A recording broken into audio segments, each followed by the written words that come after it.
Hello everyone, and welcome to more Nic Fit.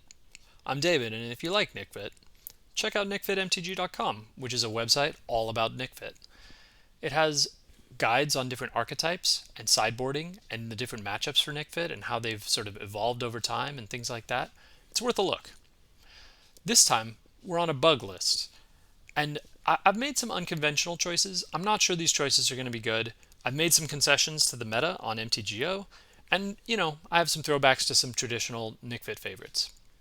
First, I'm going to talk about the unconventional choices, and I'm not sure that these are better than the usual choices, but I'm going with them for this league. First of all, I've chosen to go with a Shifting Ceratops over Questing Beast. So I've cut Questing Beast, I've added Shifting Ceratops. So I haven't really changed my curve too much. But I would say that this is a little bit of a concession to Delver. Shifting Ceratops is much better in the Delver matchup than Questing Beast is. It can't be countered, so you can play it through a Daze, you can play it through a Force of Will. It can hold off a Delver, it can hold off a Murktide, and almost always it's gonna trade 2 for 1. They either have to double bolt it, or I guess they can have an Unholy Heat, which would be pretty unfortunate if you haven't been keeping their graveyard down. But almost always they're going to have to trade off like a Dragon Rage Channeler and a Lightning Bolt in order to get Shifting Ceratops. So I'm going to try it. I think it's pretty good. It has some ups and downs versus Questing Beast. It's not legendary, but it doesn't get over like 1/1s and stuff. So yeah, we're going to see how it goes. Another meta concession, or another sort of unconventional meta concession maybe, is Baleful Strix. Baleful Strix is not always a Nic Fit card. Usually people sort of in Bug go with Ice-Fang Coatl. I do have an Ice-Fang Coatl, but I've chosen to go with 2 Baleful Strixes.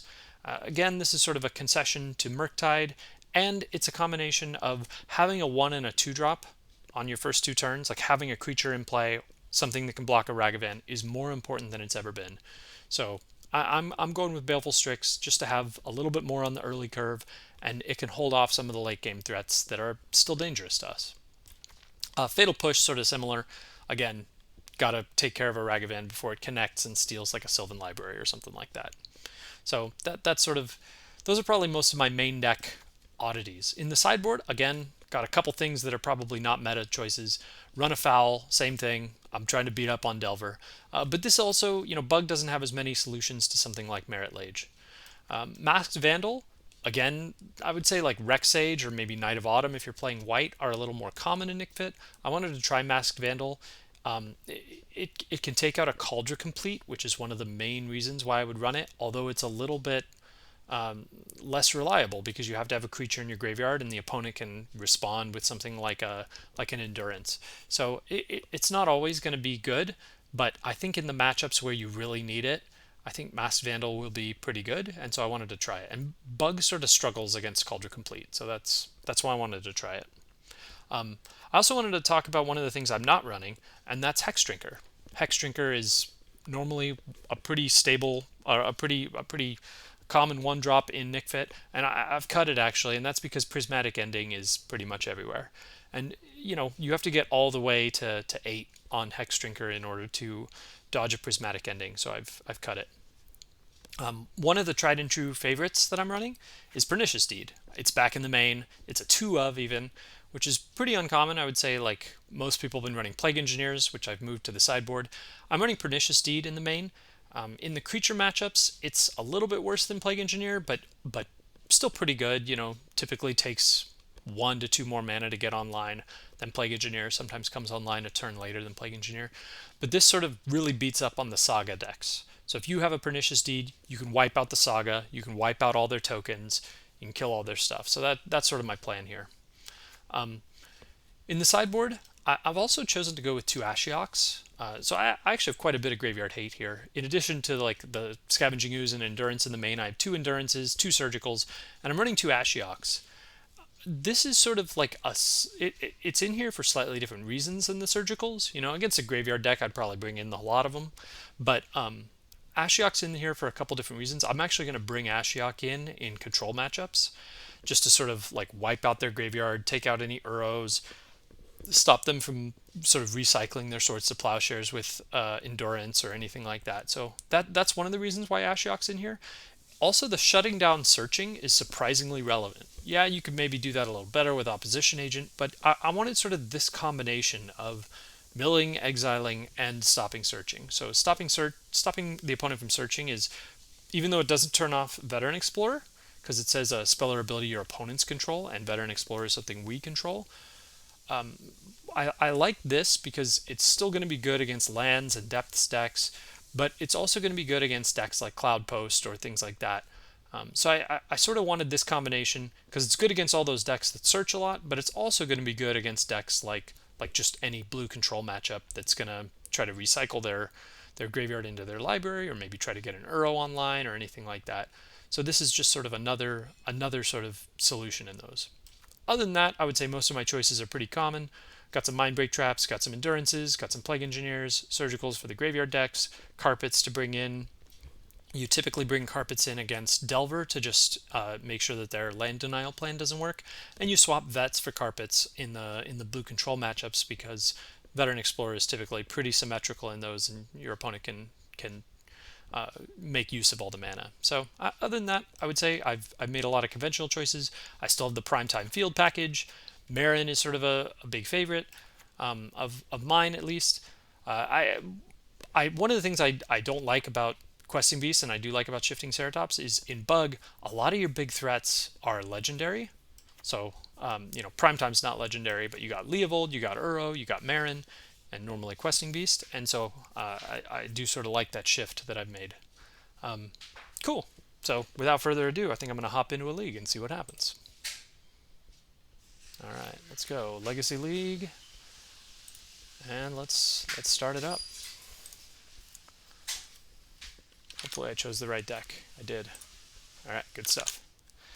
Cool. So, I know I've made some unconventional choices here, but I'm hoping that sort of these unconventional choices will pay off, just because I feel like I've run a lot of practice leagues, and I've run a lot of, I ran a Jund league last week, and, I've just run into a lot of Delver. I've run into quite a few Saga decks, so, I wanted to make some just sort of concessions to the meta to make sure that we're adapting and making sure that Nic Fit can sort of thrive in these sort of, decks that I actually feel like some of these additions that Delver have made, like, they've been not favorable to Nic Fit. So, in the meta immediately following Oko being banned, I actually felt BUG Nic Fit especially was very well suited to beating up on these sort of Delver decks that were running maybe Sprite Dragons and stuff like that. I actually felt it did very well. Oh, this is XJ Cloud. So this person is probably on Death and Taxes. I'm sort of going to regret not having my Pernicious, or I'm going to regret having Pernicious Deeds over Plague Engineers. So this is going to be Yorion Death and Taxes. I think against Death and Taxes, a one-lander is absolutely not a keep. So I'm going to mulligan this. Oh, this is even worse. Going to 5 against Death and Taxes is pretty brutal. But this is much better. I'll keep this. I can't cast the Fatal Push, which is pretty unfortunate. The Collector Ouphe is okay. I might bottom the Fatal Push and maybe bottom the Scavenging Ooze. I think I have a Dryad Arbor, so I could go for Arbor turn 1. The Scavenging Ooze is probably not that great in this matchup. This is probably my 5, so I'm going to go with that. Alright, so I am on the draw against XJ Cloud. Alright. Ooh, so this is not Death and Taxes. This is something else. Is this some sort of, like, Dead Guy Taxes? That would be awesome. Alright, there's my black mana. So I'm going to open with the Veteran Explorer. It can get plowed, but, I don't think I'm not going to hold it back, I guess is the answer. And hopefully I can get a Collector Ouphe and shut down what my opponent's doing next turn.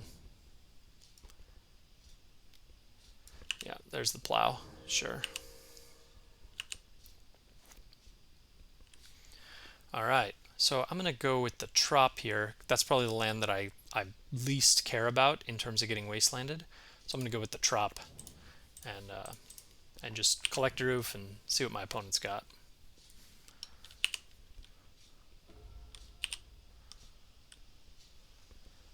So Yorion, and then Whoa, all right. 3 color taxes. All right. So I'm gonna attack here. I don't know what my opponent could have, but we'll see. All right. Simple Swords to Plowshares is fine. Cool. I'm gonna play Uro and just get more lands going. They could technically have a the creature that prevents me from drawing more. We'll see what happens. Okay, they don't. Alright. And I'm going to just pass here. We'll see what my opponent's got. So this could be a Stoneforge into Kaldra. And it's looking like it. Alright, there it is. The race is on. And Masked Vandal is in the sideboard, so I have no answers to this in the main deck. So it's sort of just, it's a race. And this is going to be a hard race to win. A hard race to win. Yeah, this is going to be very hard. All right, so not a ton of great answers here. Veteran Explorer will definitely help the mana, and then I could have like an Abrupt Decay maybe for Ether Vial. I think that's probably my plan here. It's not a good plan, but I think that's the plan. So yeah, I'm going to open with the Abrupt Decay on the Ether Vial. It sort of starts to fill the graveyard, although they have Karakas already. And Veteran Explorer only blocks 1 damage from Kaldra Complete. It doesn't really hold it back, you know. It does trigger, so even though Kaldra Complete says whenever this creature deals combat damage to a player or to a creature, exile it, it would still, if they didn't plow the vet, it would do damage first. Vet would die, trigger, get some lands. But all right, so they've got Yorion, and they're beating down for 6. Alright, so not a ton of great options here. I can Fatal Push the Stoneforge Mystic. The rest of these sort of aren't that fantastic. Yeah, there's not a lot really good here. 3 plows for Veteran Explorer has been pretty rough. Yeah, that's pretty rough. I might just go for Ice-Fang to just draw a card. It's not the best, but unfortunately, that's what I got. I think I just have to draw a card because I'm very, very threatened here in terms of my life total. So I really have to get things going. So I have a Fatal Push for my opponent's Stoneforge Mystic. Debatably, I should have done it last turn in case they draw an equipment, but I don't know if it matters that much.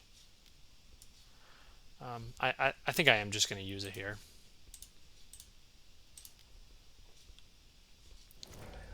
And then I'm just going to take 5, unfortunately. Not a lot of answers. I'm really curious what my opponent's doing on sort of this Mardu colors deck. That's pretty interesting. You know, maybe something like Queen Marchesa or something. Alright, so they can have a untapped Kaldra Complete. Oh, they didn't do it.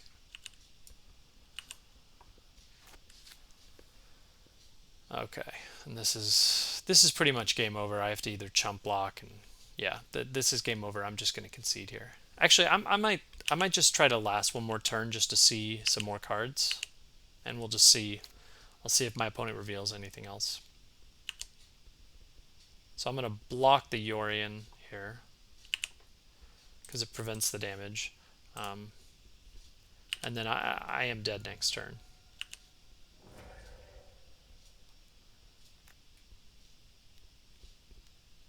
Okay, Thalia, pretty. So they didn't reveal a lot to me, but you know, that's what I've seen. So some sort of Mardu Yorion deck, kind of interesting. Okay. All right. So against sort of this Mardu Yorion deck, I think Plague Engineers are definitely good. They're running Thalias. They might be running Mother of Runes. I think that's definitely in. Masked Vandal is definitely in. The rest of this, I don't know. Endurance is probably a maybe. I don't think the Ashioks are going to be good in this matchup. This looks pretty aggro to me, at least so far. So I would say these are sort of the 5 cards worth consideration. I think Veteran Explorers are going to be good. I think the discard is good because that's good against Cauldron Complete and various Stoneforge things. Fatal Push is probably worth an inclusion. Grist, Pernicious Steed. Leovold is probably not very good here. You know, sometimes it can be good if they're running ports. I think ports are a little less likely in a multicolored deck that's sort of very much a Death and Taxes, like mono white kind of a thing. So they're probably not running ports. They probably are running wastelands, but against maybe, I mean, this traditionally against Death and Taxes, I would cut Leovold because they're running like 3 Karakases or 4 Karakases. I wonder if this deck is too. Regardless, I think I'm going to cut it. We did see a Karakas. I'm going to leave Meren in. I think Meren's a little bit better than Leovold because I think it just does more in the matchup. Uros are probably good. My opponents saw them. They'll probably run a little bit of Graveyard Hate. You know, maybe Rest in Pieces. I'm not sure. Cool. Primetime might just be slow in this matchup. You know, they look like they're trying to threaten me really quickly, so I might trim the Primetime. Just try to like lower my curve a little bit. And then I got to make one more cut. Collector Ouphe is definitely in. Baleful Strixes are probably okay. I think I want the vets. My opponent very aggressively tried to remove them. Definitely bringing in the Plagues, and I'm definitely bringing in the Masked Vandal. Question is what my other cut is. It might be something like a Baleful Strix. You know, actually I wouldn't be surprised if my opponent's running Ragavans because they were also red. Maybe it's something like Eternal Witness. I could see my opponent bringing in Graveyard Hate, and Eternal Witness is really weak there. So maybe that's the answer. I think I want the rest of this. And I think I can go without the Endurances. So I think that this is going to be my 60. Cool.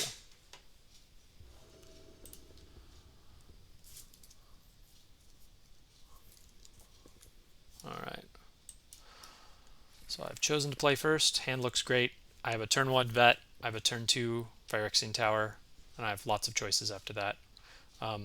Yeah, this looks great. Keeping it. Even if they plow the first vet, I have the second vet. So, looks good. We're going with this. And I actually almost hope that they plow the first vet. But if they have something like Ragavan, vet, yeah. Okay, so I'm not super surprising there that my opponent's running that. Cool.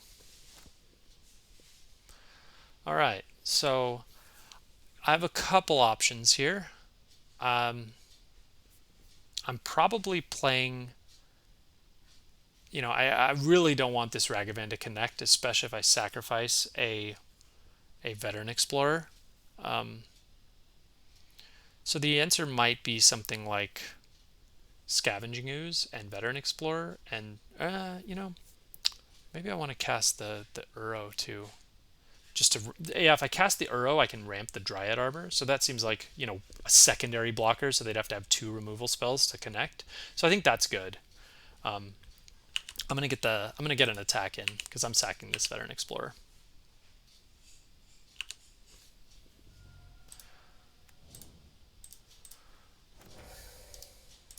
And we'll see. So here I have a green for Uro, and I need a second green for Veteran Explorer, and I need a blue. So I'm going to go blue and green.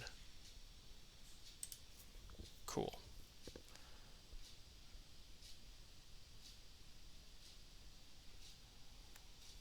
Great. I'll cast the Uro. See what my opponent does to that. Nothing, at least right now. We'll play the Dryad Arbor. Very good. And while I could cast the Scavenging Ooze or the Sylvan Library, I'm going to just cast the Veteran Explorer. Even though that isn't the most efficient use of my mana, I'd rather make sure I have a blocker for the Ragavan. Because if I'm giving my opponent 3 lands, they'll have 4 lands on their turn. Ragavan connecting there would be extremely bad. Okay, so my opponent is plowing the vet, and then are they going to bolt the Dryad Arbor? No. Alright. So I have no play here, so if my opponent bolts the Dryad Arbor and connects with Ragavan, like, then nothing really I can do against that. But, you know, forcing the opponent to use removal spells on Veteran Explorer and Dryad Arbor, that's okay.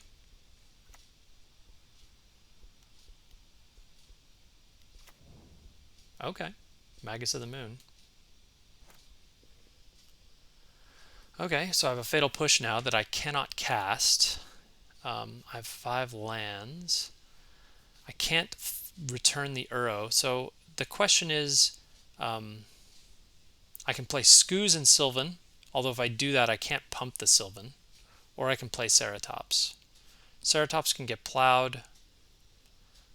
I think I might just play the Scooze and the Sylvan and see what happens. So we'll play the Scooze, we'll play the Sylvan, and I'll just keep my blockers up. And if they attack with the Magus, like, that's totally cool. So if they bolt the Dryad Arbor, I would probably trade the Scooze for the Ragavan. It's unfortunate, but such is life.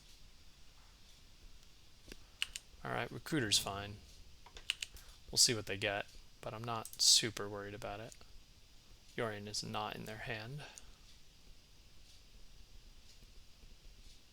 Stoneforge. Stoneforge is trouble, but not the end of the world.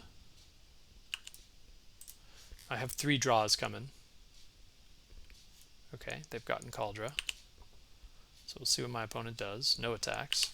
Alright, so a swamp would be good. Or a discard spell. Oh, I would need a swamp and a discard spell. Of course, I get part of it, but not all of it.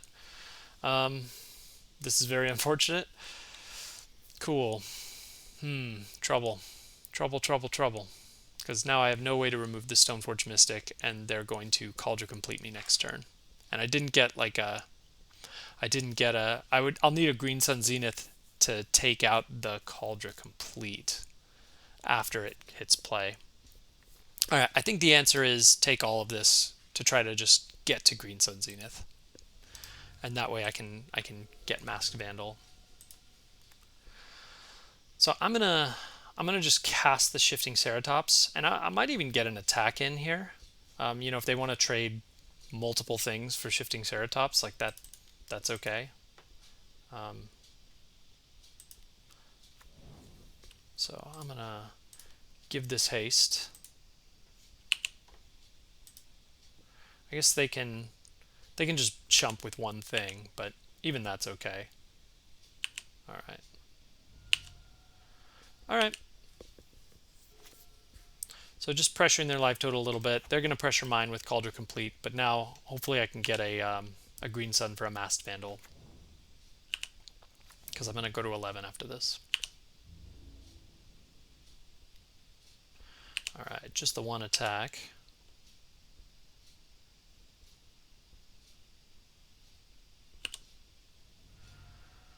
Alright.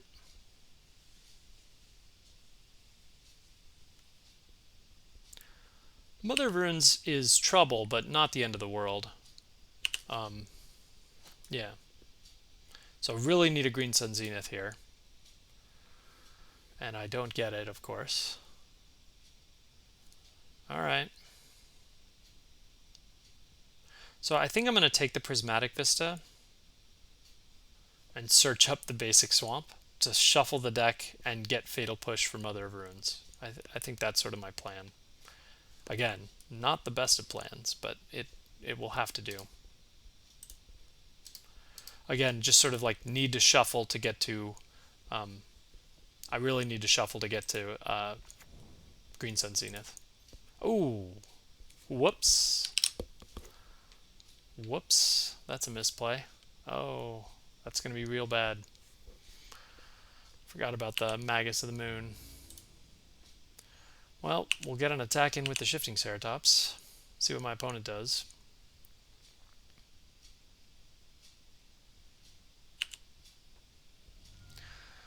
Alright. So, we're in a little bit of dire straits here.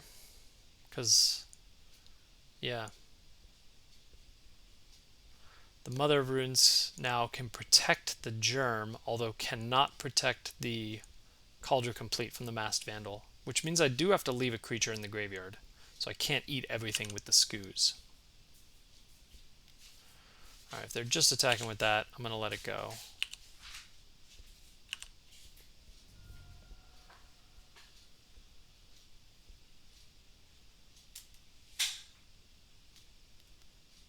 Alright, they've got Yorion now in hand.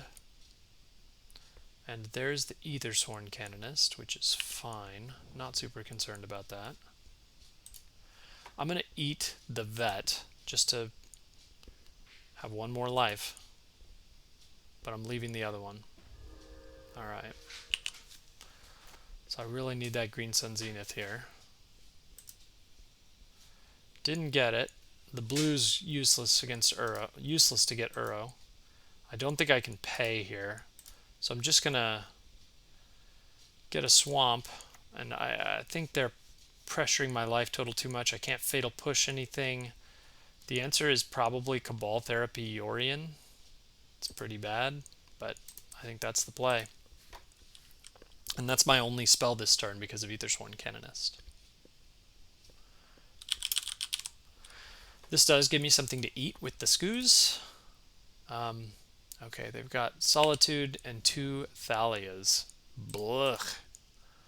So, yeah, not a ton of options here.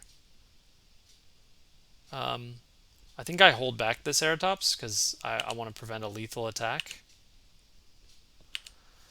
They can Solitude it, which is sort of unfortunate, but not a lot. That'll at least gain me some life. They're just coming with the Collector Complete. I'm gonna just take it. Go to 2.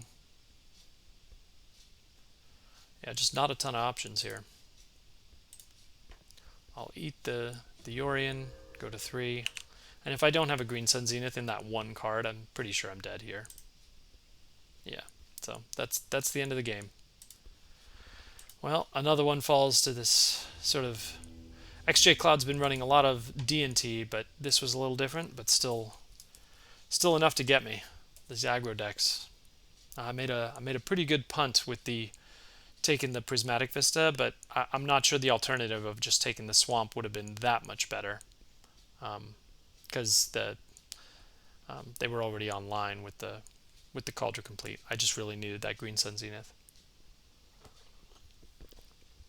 Alright, well, we'll see if I can do better in match 2. Yeah, you sort of saw how Collector Complete is pretty good against Bug.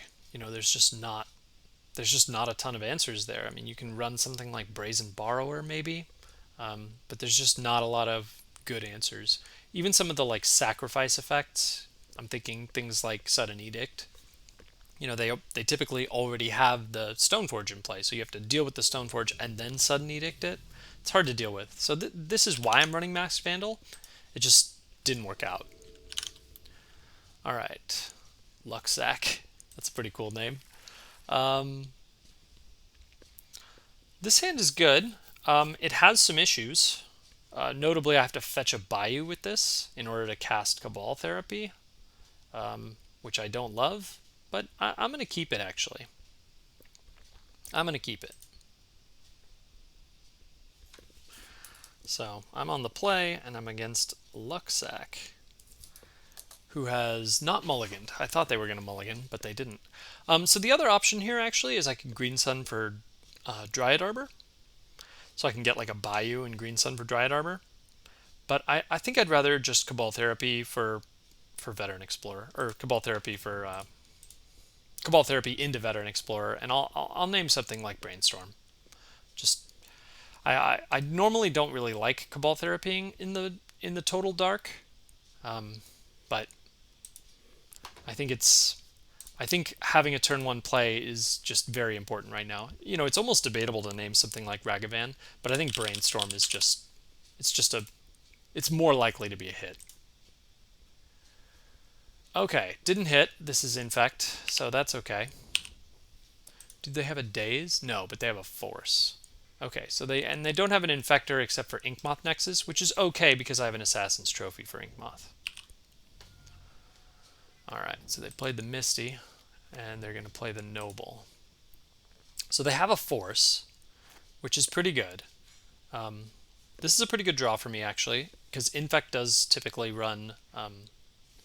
they do run Wastelands. So I'm gonna actually fetch out here, and let's see, they don't have an Infector other than Inkmoth. So I'm gonna actually just go for Green Sun for... I'm gonna just go for the Green Sun for Veteran Explorer. And if I do get a hit here, I'm gonna name Invigorate. I'll sack it and I'll name Invigorate. I don't think I'll hit the Noble with Abrupt Decay. I'm not super worried about my life total against Infect. You know, they're doing Infect damage, not regular damage. So I have lost to Infect on damage before, but it's pretty uncommon. The Plague Engineers are...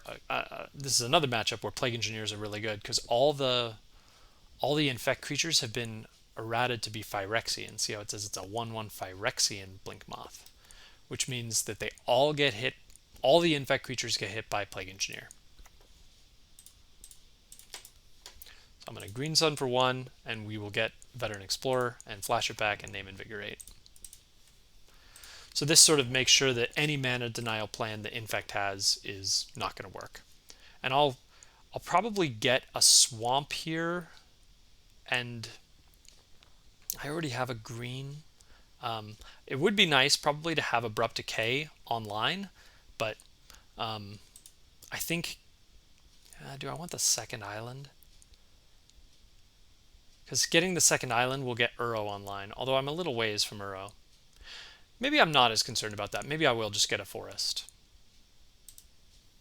And that way I'm leaving Abrupt Decay and Assassin's Trophy up. I'll probably not Assassin's Trophy into Daze, so if they play the Inkmoth, I'm probably not hitting them. So here, Invigorate is the name.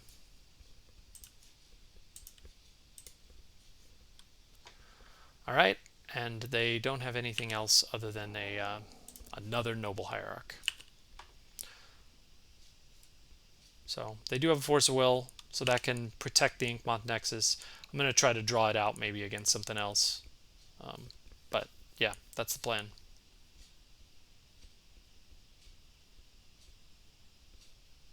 It's actually debatable whether to hit the Noble here.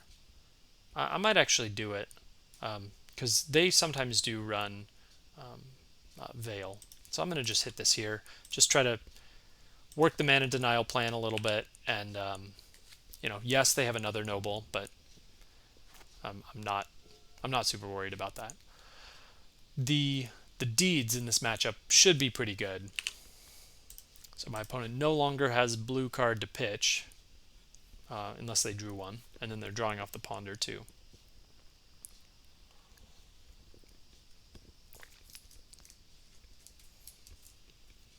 We'll see what my opponent does here. They haven't played a land per turn. I expect an Inkmoth.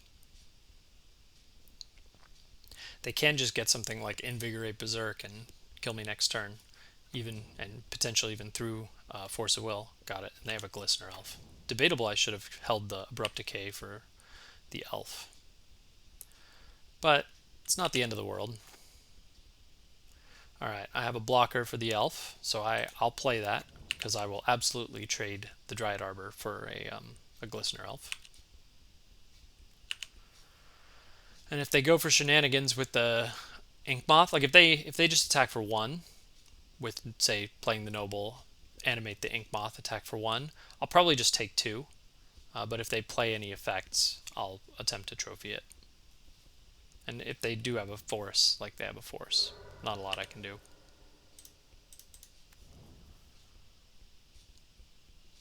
So I know 2 of their cards, but not the others. So here's the Noble. They can attack with just the Glistener Elf too. It's an option. Alright, so they're going to attack with just the Inkmoth. Alright, they played this. So I am not blocking. So I've declared my blockers. If they just do 2, yeah, I'll just take 2 Infect. Alright.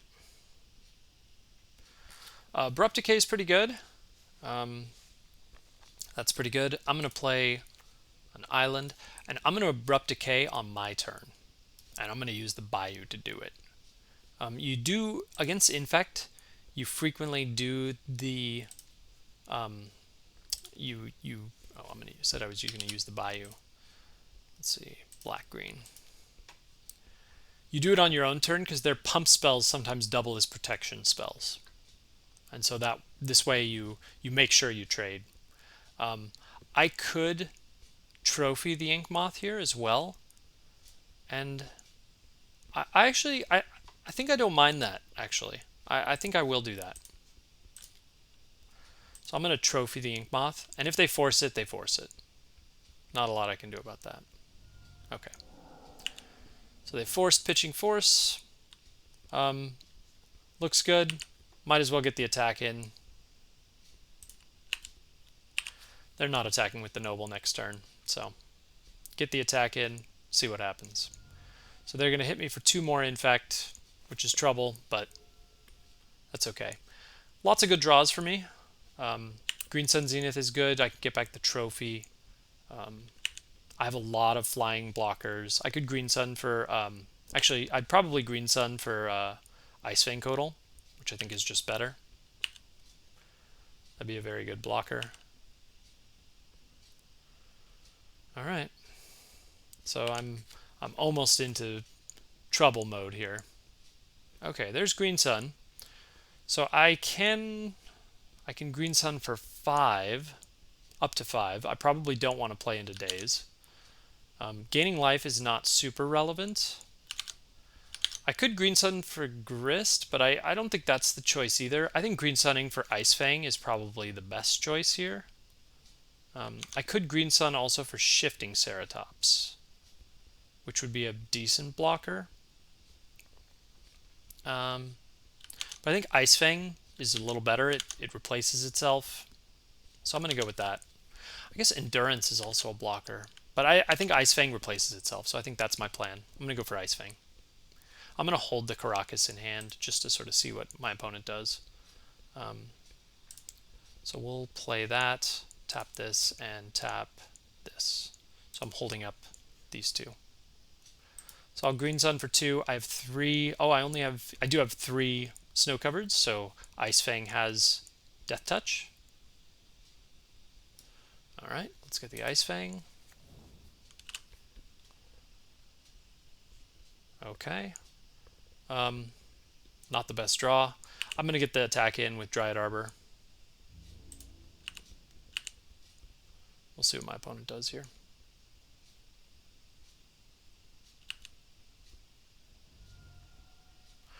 And I'm going to just play the Underground Sea. Karakas usually does nothing in this matchup, so I'm going to hold it. It's not super valuable information, but okay. Blighted Agent is a problem. Okay, no attacks, so my opponent has no way through the Ice-Fang. That's pretty good, but Blighted Agent gets through Ice-Fang, which is a problem. And if my opponent doesn't have a way through the Ice-Fang, I am in a bit of trouble here, because I wouldn't be surprised if they had an Invigorate.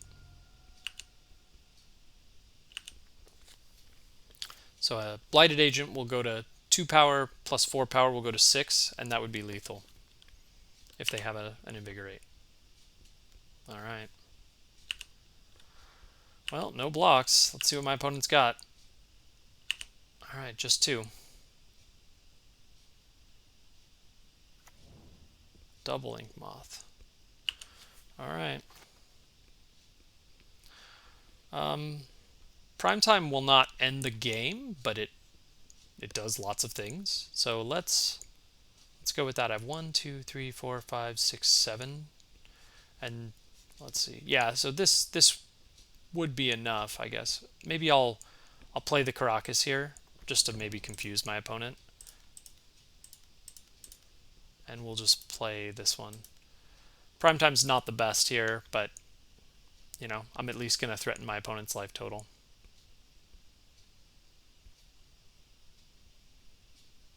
This card will almost certainly be cut in sideboarding, but, you know, this at least threatens my opponent's life total. And so I'm going to go for field, and I guess I'll just go for like a fetch land, because a fetch land can represent another zombie next turn, which I do have to survive to next turn for that to matter, but yeah. And I'm going to actually attack with the Dryad Arbor here. So this sort of puts my opponent to... this would put them to 13, and then this would get them to... so this would be almost lethal, actually. Yeah. Arguably, I should have waited to play the Karakas, because then I could have threatened lethal. Man, I'm misplaying a lot today.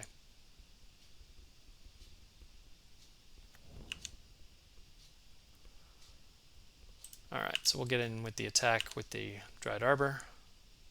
We'll see what my opponent's got here. I guess my opponent always can just block a zombie with the Noble, block a zombie with the Ink Moth, and kill me with the Blighted Agent. So, yep. We'll see what my opponent's got here. Any pump spell wins the game.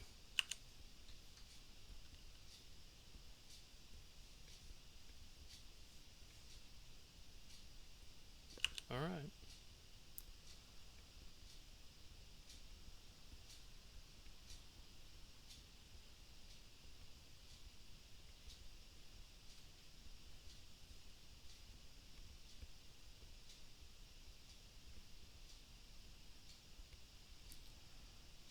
I guess even with another zombie, they could just take 12. And if I attack with the Ice-Fang, they just block with an Ink Moth. So it's not quite lethal.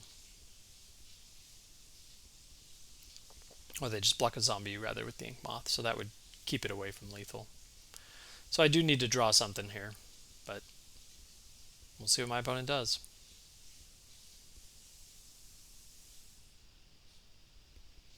Green Sun would be good. Pernicious Deed would be good. I don't think Uro does anything. Shifting Ceratops doesn't do anything. Grist would be good. Yeah, any of those would be pretty good.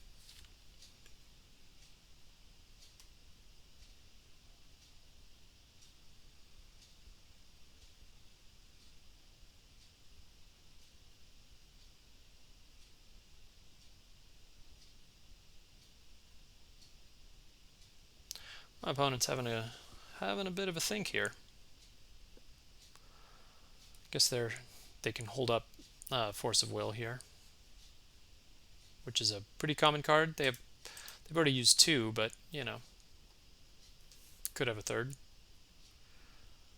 Daze probably doesn't do very much against this mana base, but we'll see what they got.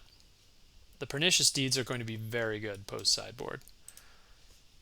Or sorry, the Plague Engineers. Pernicious Deeds are in the main. And I actually don't mind Run of Fowls. It's another just way to deal with Ink Moth.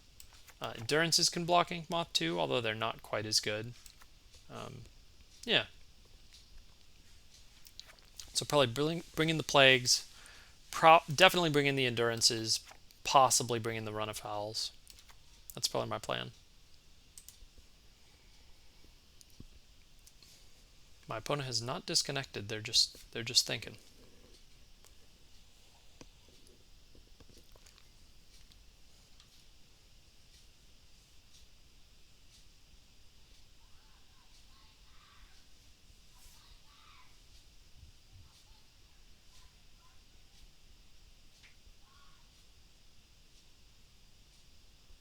All right. Cool. Okay, Shifting Ceratops actually is good here. It can attack, and it has trample, and it can't be countered. So we'll see what my opponent's got. Yeah, let's do it. So green, colorless, and then I'm going to swing with everything. I think every last point of damage will matter. And I need to leave a green up for countering. I'll just play this green. Alright, so Shifting Ceratops can't be countered. Cool. And I'm swinging with everything. So I have 2 trample creatures, or I'm threatening 2 trample creatures. Can't do anything there. We will tap green, give it haste.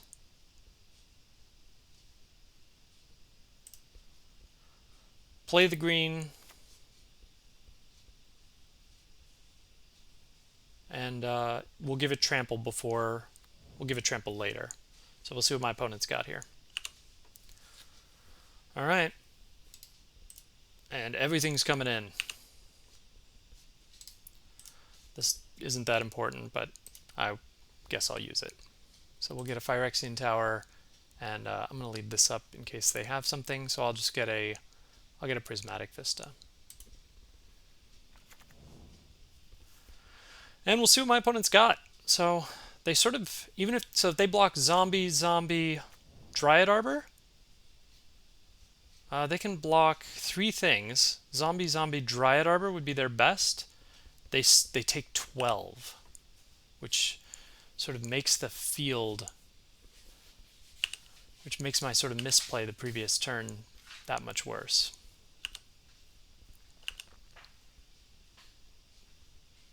Although then, if they do block that way, Blighted Agent is only a 1/1. Okay. So they did block that way. Cool. No other effects, I guess.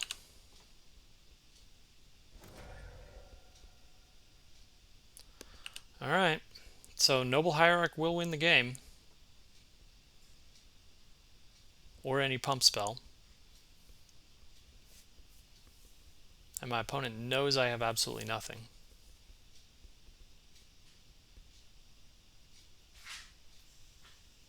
Other than a board full of monsters.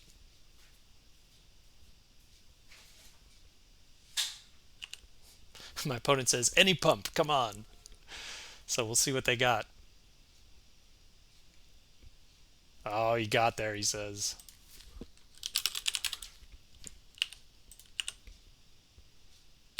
So I have nothing here. So got there with Berserk. Okay, they got there. All right.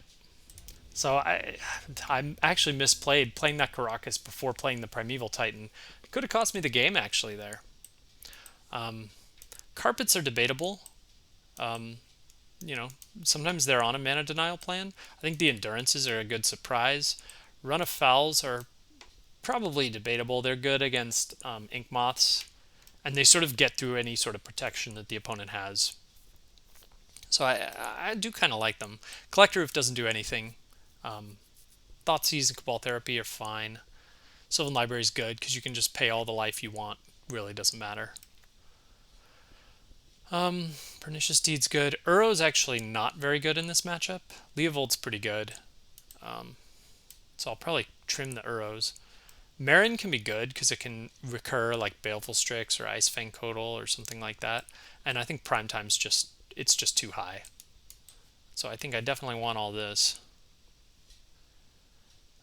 Cool. Shifting Ceratops. Yeah, that was a good draw, but man, that misplay. I feel like I've made 2 pretty bad misplays already. It's only been 2 matches. I think I definitely want the discard. Fatal Push. Fatal Push for sure. I mean, that card's, these are, all the removals good. Veteran Explorer I think is good because it holds the ground against like Glistener Elves and stuff like that. Forces them to use a pump spell to get through it. I think Eternal Witness, you do kind of want that. Huh. Scooze doesn't do anything from gaining life, but it is a blocker. I can probably cut the Scooze. And maybe I'll bring in Run Afoul. Yeah, Run Afoul is good. Maybe I'll bring in 1 Run Afoul and leave out the carpets. And we'll run it like this. It's a little mana heavy, but I think that's okay if I fetch basics. We'll go like this. All right.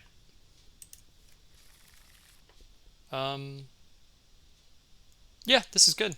It's got a Veteran Explorer on turn 1.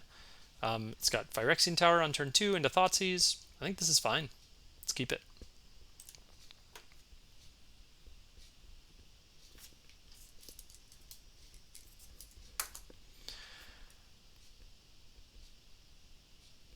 We'll see what my opponent has. Something like Stifle, which is very occasionally seen in Infect, can be a little brutal, but I don't think it's super likely. And this hand sort of has everything you want. It's got a Thoughtseize to take care of some shenanigans, and it's got a Pernicious Deed to just sort of make sure... Whoa. Straight up force pitching Blighted Agent. All right. So my play next turn is definitely the Green Sun here. So we'll see what my opponent's got here. And they might just daze the play. Okay, so I can Thoughtseize here and play it around daze. That might be the play, actually. It'd be very hard for them to win next turn through a Thoughtseize, and I think this protects my Green Sun from daze. So I think Thoughtseizing is better here. All right. We'll see what they got. So they have an Invigorate and a Ponder. You take the Invigorate here. So if they want to get in 1 Infect damage, maybe, they can only have... I mean, I guess they can get into 2 pump spells with a Ponder, but it'd be hard. It'd be hard. You'd have to get like Invigorate or something. Pretty unlikely. And I'm hoping... What I really want to see them do is go wide on the board so the Pernicious Deed is even better. Something like a second Glistener Elf would be good.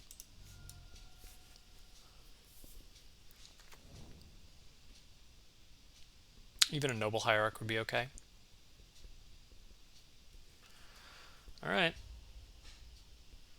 Okay, so just 1. That's fine. Plague Engineer is fantastic. But I'm going to actually hold that. And I'm going to Green Sun through daze, sack it for 2, get 2 basics, and then I'll play the Plague Engineer. So that's my plan. So we'll go like that. Play the Green Sun through daze. If they force it, they force it. But that's a force they don't use on the Plague. So we'll take a vet. And yeah, I'm going to do it right here. So yes, I have the 2 black for Plague Engineer. I already have a green. So I'm going to get Island and a second forest here. So I have the 2 black for the Plague Engineer from Phyrexian Tower. And then I can play the Plague Engineer into daze, or through daze, by having mana up. I think that's a pretty strong play. And here the proper name is Phyrexian, because that hits all of their creatures. So my opponent had only 1 basic last time, so let's see what they got here.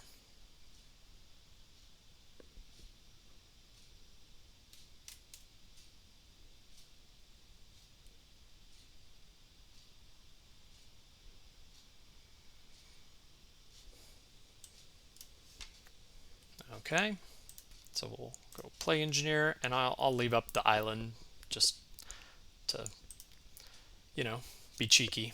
There's no spell in my deck that takes Island, but we'll just leave it like that and see what they got. So this is really strong.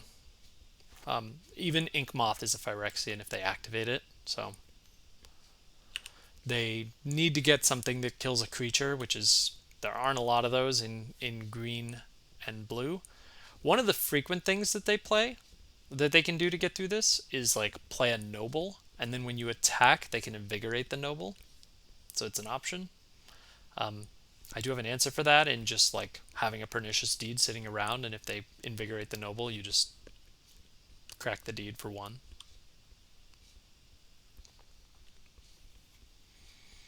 Not a lot of answers to this in green blue. They can have sometimes this deck will bring in like an Uro post sideboard. Uro would be pretty good. So there's the Noble. So this can totally happen, where they'll invigorate the noble to try to kill the plague. But that's why I'm going to play out the deed before I attack. And if they choose to block, I'll do nothing. And then if they invigorate, I'll crack the deed. And just okay. Endurance is a pretty good draw here. I don't think I can leave it up because I'm going to play the deed out, but I think it's pretty good. That'll speed up my clock and everything. So I'm going to tap like this. Karakas is good against Uro, but I don't need it right now. So I'm going to just play the deed, swing with the plague. If they invigorate, you know, you kill them. We'll see what they do. Okay, no blocks. So if they want to trade 2 damage for 1 damage, like, that's fine.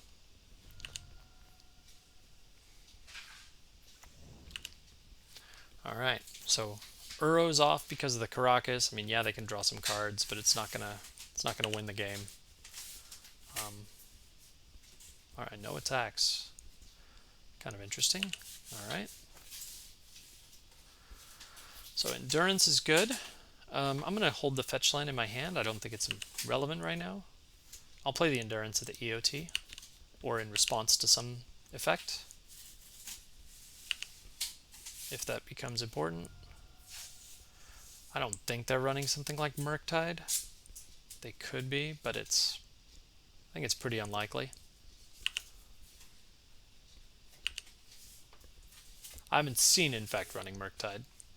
Murktide would be really good here. But, okay, so they just scoop it up. Alright, that's good. Cool. Any changes for the draw? I think the Sylvan's fine. The Endurances are fine. They're not actually as good at blocking like Inkmoth Nexus, because if they have a pump spell, they just pump it. But it forces them to use a pump spell to get through an Endurance, so that's pretty good. Leovold is very good in this matchup. I think Meren's good in this matchup because you can recur Eternal Witness or a blocker or something like that. I think Shifting Ceratops is good in this matchup. Grist is pretty good. Takes out Blighted Agent.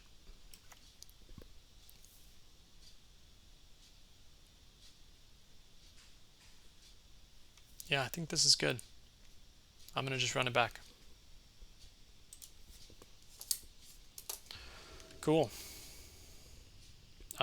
This hand is good. I can't cast the Eternal Witness with my current mana, but I have Cabal Therapy, which will probably name like Blighted Agent or something. If they don't play if they play the Glistener Elf, I'll probably name Invigorate, but otherwise, yeah, I'm gonna keep this. It's not the fastest of hands, but it does the job. Like, if they don't have like the fastest of starts, and they have mulligan to 6, if they don't have the fastest of starts, this hand is good.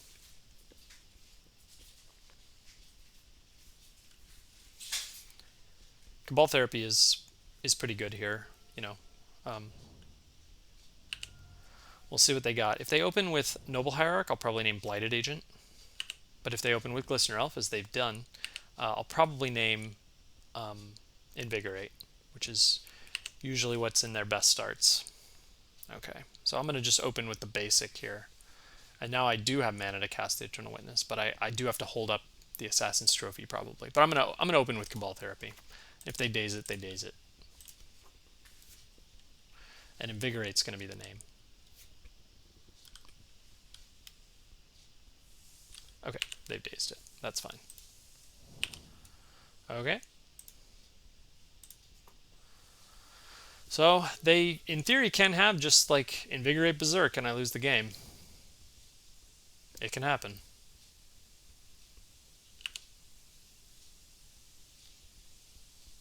That would be unfortunate. Alright, so just one. So here, oh, that's a great draw.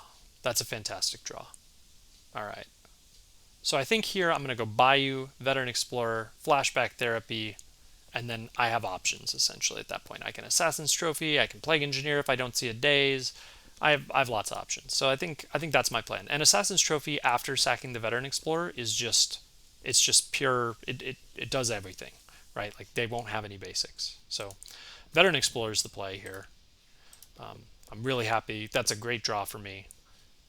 Plays through Daze if they have a second one. They can force it, but that's okay. If they force it, that's a force that's not hitting Plague Engineer.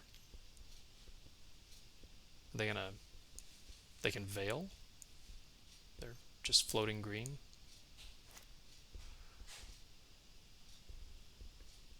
I mean, they can Veil the therapy, which would be unfortunate. Crop Rot. Okay. Going for Ink Moth, maybe? Okay. Okay. I don't hate that. That's okay. It's kind of cool. I dig it. Okay. So they got a Bog, which is useless in terms of mana against... It's useless in terms of mana, but it, you know, it's still a land, and it does the job. Okay, Inkmoth can't attack. They'll hold back the Glistener Elf unless they are killing me. Okay. So I can play the Plague Engineer into Daze, or I can just, you know, have everything, right? I think the answer is have everything and Cabal Therapy, sack it, you know, do the thing. That's the plan. Let's do it. Cabal Therapy. So, you know, Invigorate would be okay. I actually think Force of Will is the name here. I don't think they'll have an island, so I don't think I need to name Brainstorm, but I think Force of Will is the name. I think that's the best card to name here, because otherwise Plague Engineer is resolving, and that's really good. Okay, so just Berserk. So flash it back, name Berserk, play Plague Engineer. That's my plan. Do I get the beats in? I think I do get the beats in. If they block and prevent me from flashing this back, like I actually think that's okay. So I'm gonna actually attack, and if they want to trade off one of their guys here, I think that's okay. Yeah, that didn't happen. Not surprising. All right, let's see if I can do this. So I don't really need another swamp, but I think a snow-covered forest, and I'll probably get a forest and an island, and then I'll have two islands. This can fetch either a forest or a swamp. I think that's my play, and the Bayou can cast the Plague Engineer. I don't really need two islands anymore, actually, in this matchup. So maybe I'll get a snow-covered swamp. Now that I think about it, because I do have a few... I don't have any double black spells, but I might want a double spell with black.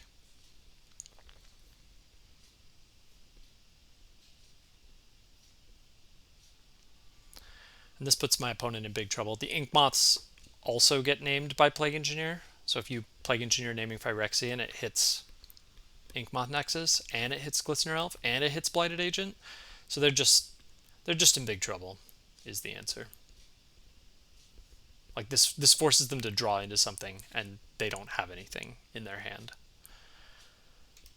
I love the old Berserks. It's one of my favorite arts. I think that thing's really cool. Yeah, cool. All right, Cabal Therapy on the stack. We'll name Berserk. Take care of those. Cool. And we'll play the Plague Engineer here. And I'll name Phyrexian. My opponent just scoops it up. All right. Yeah, Plague Engineer is extremely good in that matchup. And to be honest, like Infect didn't really need a nerf, you know? Like Infect got a nerf when they made all the creatures the same type.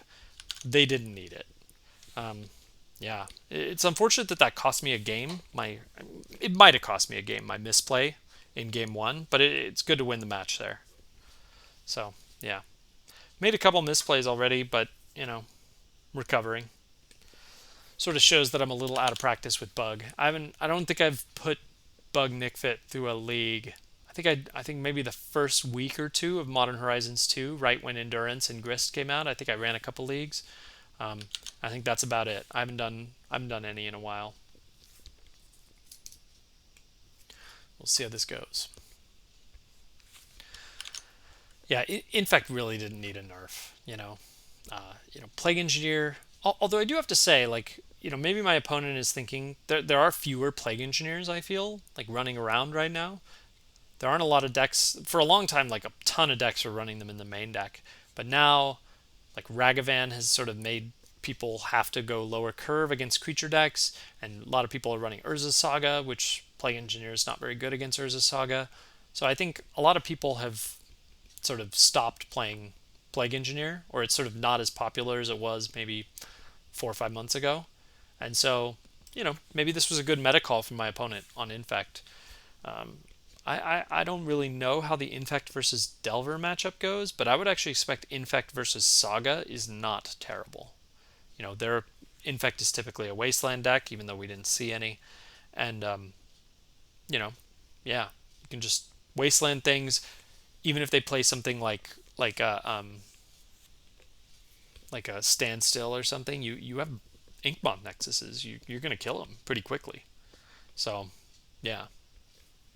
I don't think they run any like pump spells that are non-spells, like some that could go through Standstill, but nonetheless, I think Infect might be a good meta call. Chains of Mephistop, please. I've played this person before, but I don't really remember exactly. So this hand's good, even on the draw. Like, it has Endurance in case they have shenanigans. It has a turn 1 spell against Ragavan. It can Green Sun for things. This is a keep. So I'm on the draw.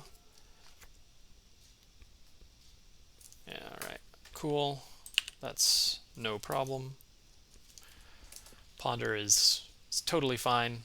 Unclear whether this is some, like, Ponder reveals nothing. This could be Delver. This could be blue control.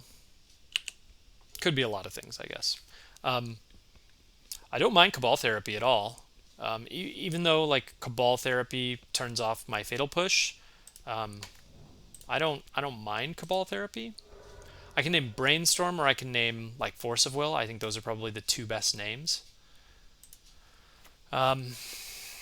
Which one do I want to name? I'll probably name Brainstorm here.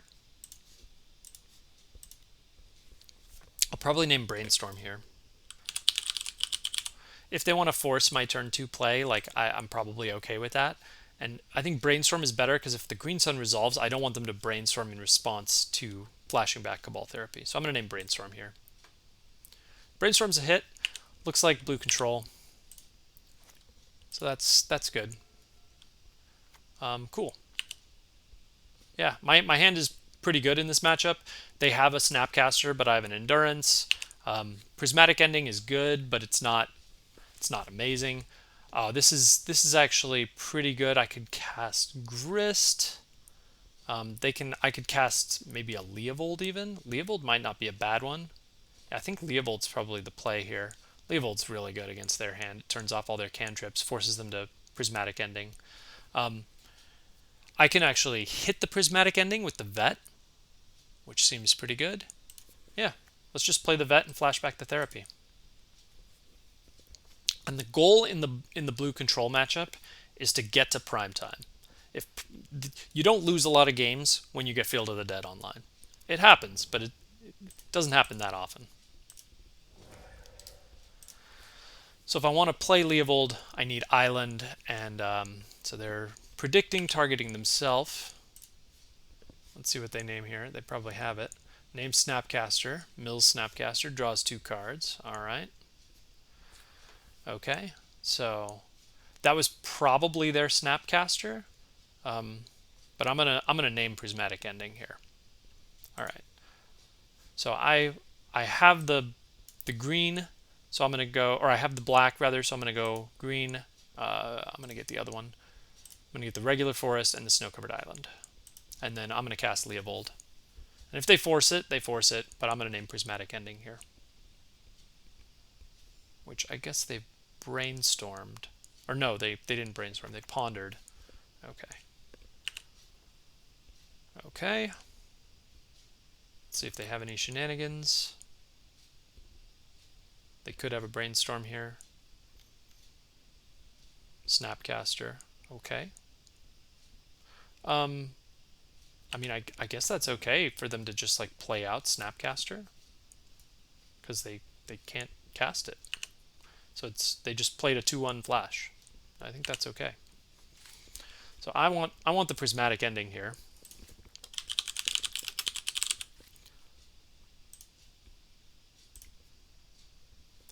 Got it. Cool. And then I can Grist here, which might yield a force.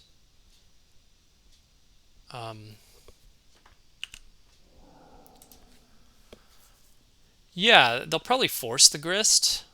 And I think that that's okay. You just drain them for resources. That thing, Grist is fantastic in this matchup if it resolves. Swords to Plowshares does nothing against it. I think better than trading 2 for 1 with Leovold against that. I think you just play Grist and hope they swords it. Or play Grist, hope they force it, rather. Okay, they didn't. So we'll just do that. And I'll pass the turn. So Insect holds the ground against Snapcaster. Brainstorm's actually not a bad draw for them. They probably predicted because they had a second predict in hand. That's always risky. The Brainstorm sets up the predict, which is dangerous, but yeah, they need a Prismatic Ending and a different land source in order to Prismatic Ending the Grist, which would be hard to do off of like a Snapcaster. They have a Snapcaster. They've already gone through 2 Snapcasters, so it could be trouble for them to get there. We'll see whether this is like Jeskai or Bant, or maybe just straight blue-white. There's sort of some questions there. I don't know which it is.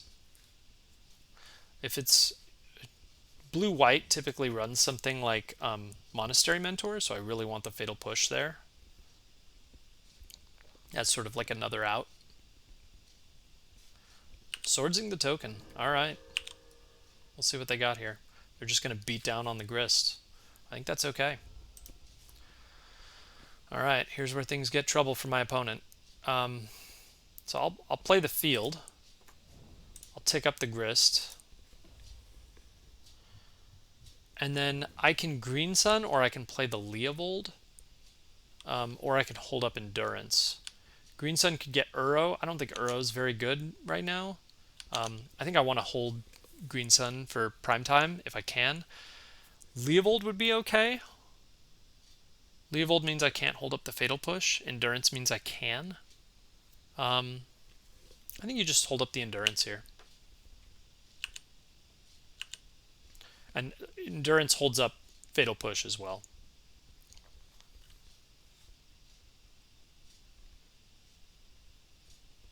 So they can predict here at the EOT, which I think is okay. You can see they're building quite a graveyard.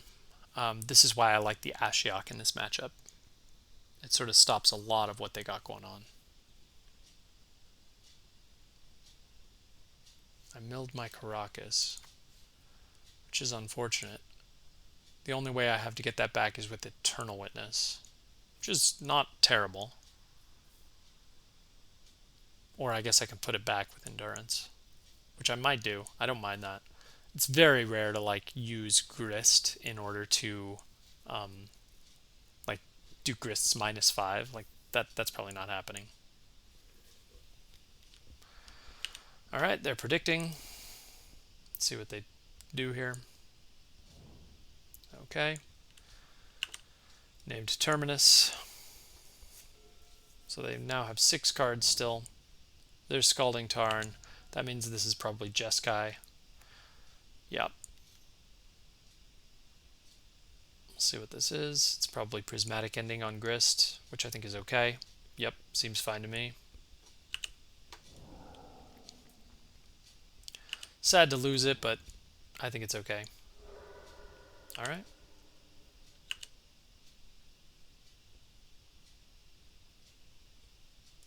So I will play the Endurance here just to, and I'll put my things back into the graveyard or back into my library.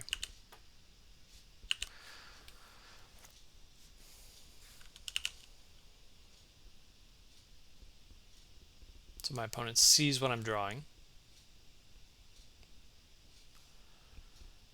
Uro would be okay. I did just put my graveyard back, but Uro might get me a land closer to Field of the Dead, and it sort of doesn't overplay into the board for something like Terminus. I don't mind that, and I don't think Shifting Ceratops without haste is what I want. So I might just get the beats in here and play something like Green Sun for Uro. Because what I really don't want to see is like a fetch land for the land that puts Terminus back on top. Whatever, Mystic Sanctuary. Yeah, that's what I really don't want to see in this matchup. Especially with my Endurance now not able to counter it. Okay, so I think Green Sun for Uro is the play. So we'll tap like that and just Green Sun for 3, get Uro, and that'll be the turn. Cool.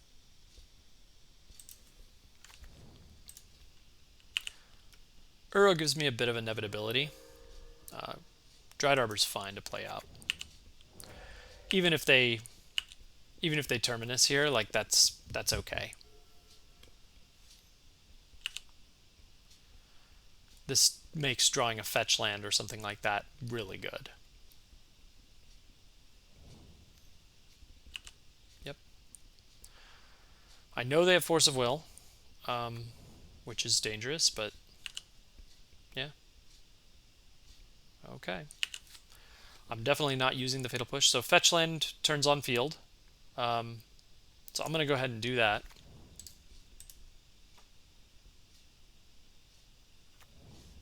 And I will get the attacks in. I will get the attack in with the Dryad Arbor as well. Cool. We'll just attack with everything. We're just trying to pressure their life total as much as possible. Okay. So they're blocking there. I'll crack the Misty just to get another zombie. Although I'm probably not playing anything off of it. They're going to Swords the Dryad Arbor. Okay. That works for me. Cool. I'll probably just get something that taps for blue. Yeah, I'll probably get the Underground Sea. Taps for blue. Yeah, I think that's good. And I'm not going to overcommit to the board. I'm just going to hold back things.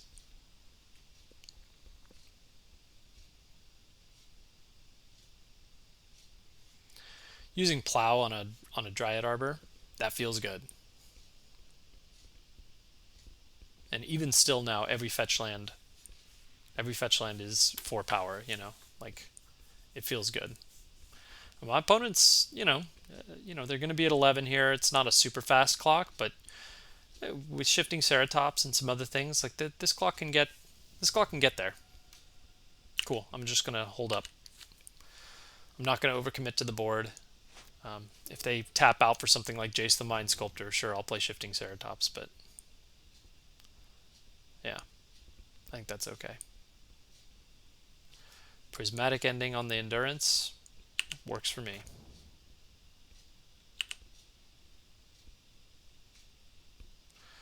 Cool. I'm going to not use the Fatal Push still here. I got the fetch land, so I'm going to attack first. Do I want to play the Shifting Ceratops? I think I want the Shifting Ceratops in case my opponent has something like Jace. So I might play out something like Leovold, but I'm going to do it after combat.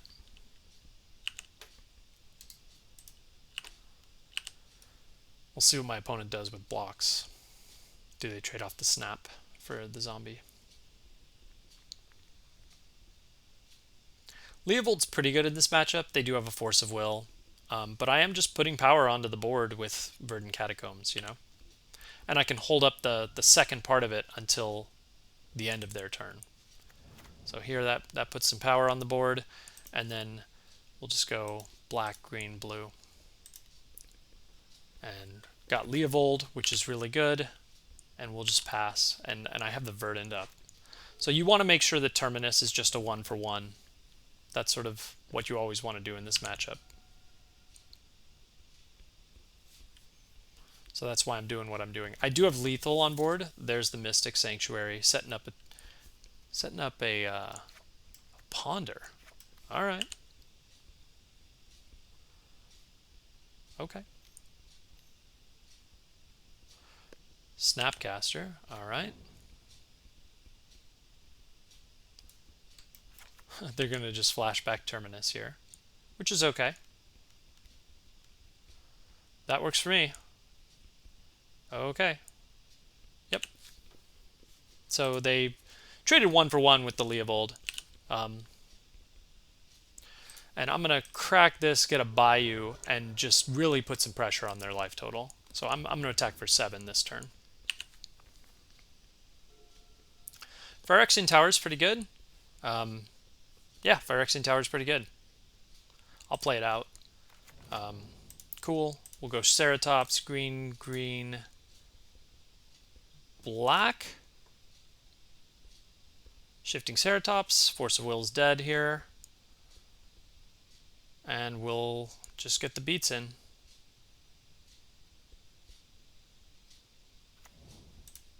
We'll go Haste.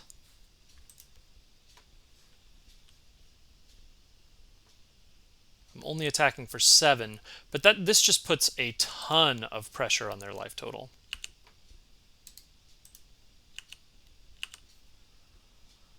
So they need something. I guess they probably don't have the Force. I don't know what they have here. But they only have 1 card, and now I have 9 power on the board, so a blocker doesn't do it. Ponder can maybe do something. I can sack the Shifting Ceratops if they try to, like, I don't know, Terminus here. They basically need Terminus here.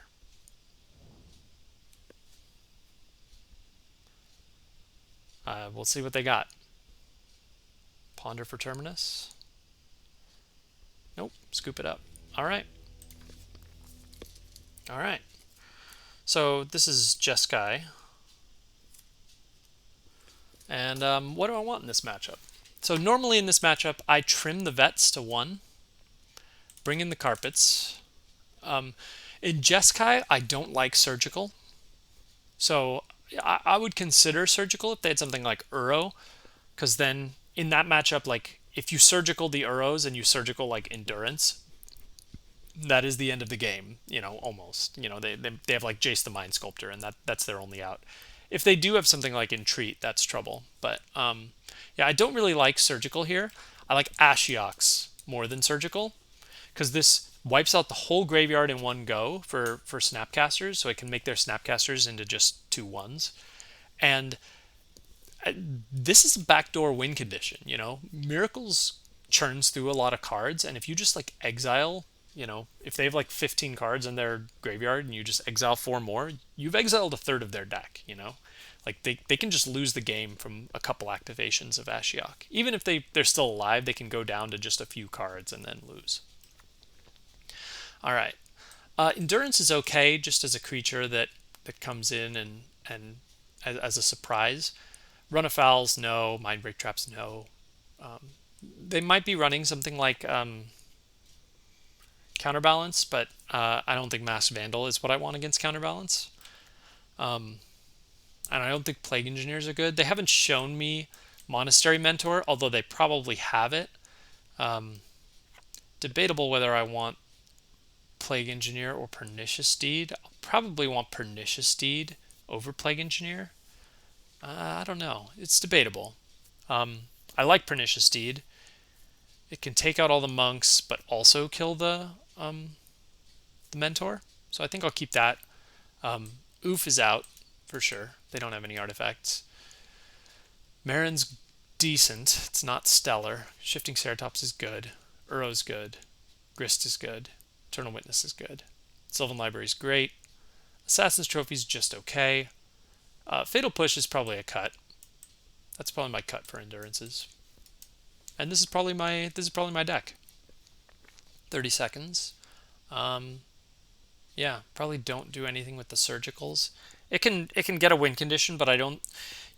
Card quantity is very important in this matchup. You can't trade off like surgical to lose card quantity. Whereas in the Bant matchup, you can if you hit like Uro.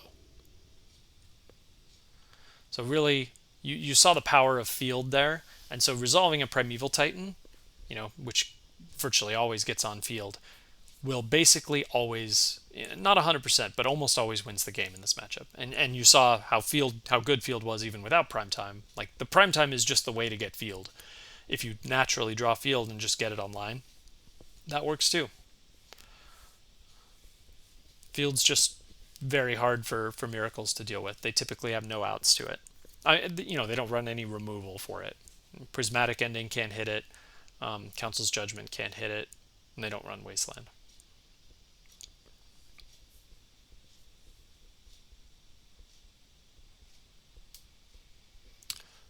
I mean, I can't imagine my opponent doesn't want to be on the play. We'll see how good my draw is. Jeskai Miracles, I think is a pretty good deck right now. I think it's pretty well positioned. This hand can only cast Cabal Therapies. And sort of Scavenging Ooze isn't the best threat. I think this is a mulligan, unfortunately. Card quantity is really important, but not that important. I got a mulligan. This hand's better. I don't love it, but in this matchup, like, they're not going to be threatening my life total. You just keep this, probably put back a swamp, because I can get that with the Verdant. And that'll just be my plan. Yeah, I think that's the play. You just fetch a basic swamp, next turn fetch a basic island, play the Baleful Strix. That works.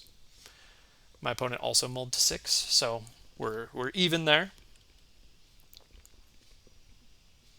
Snapcaster seems like a good name. Predict seems like an okay name. A lot of times you want to name like their 2-for-1s. All right. You want to name their 2-for-1s just to turn off, their ability to 2-for-1 you. So Snapcaster seems pretty good. I'll probably name that. And we'll get the Snow-Covered Swamp, and I'll Cabal Therapy them. I think that's better than something like Force of Will. None of my threats. I don't care if they Force of Will any of my threats. So I think Snapcaster is good. I think Predict is also good. Who did they target with that? They targeted me. Cool. Sometimes they can target themselves and then set up a Predict, but they're not predicting this turn. I'm going to name Snapcaster and we'll see what happens. Nothing, but they got Jace the Mind Sculptor. So that's a win con. I gotta be mindful of that. I'll probably flash back to therapy immediately on the Baleful Strix if they have something like that. Predict. They're setting up. Oh, is it a blind one? Oh no, they got me. So they milled my Uro, which is fine. But I think here the play is Baleful Strix and just immediately Cabal Therapy for Jace the Mind Sculptor. And if they force that, they force it. That's fine. And again, I'm just going to keep fetching basics.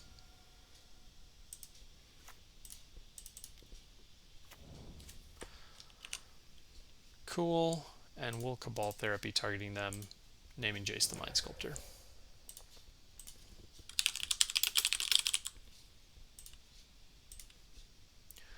Jace is just dangerous. Gotta keep their win cons out. They do have Terminus and Swords for Uro, but, I am getting there. I'm getting to Uro, which is good. And I'll just play another, probably Baleful Strix next turn. That's pretty good. They've got their lands online. But that's okay. I'll probably just play Baleful Strix and we'll see how it goes. I don't need to overcommit to the board with anything. Baleful Strix is a great card to play with them.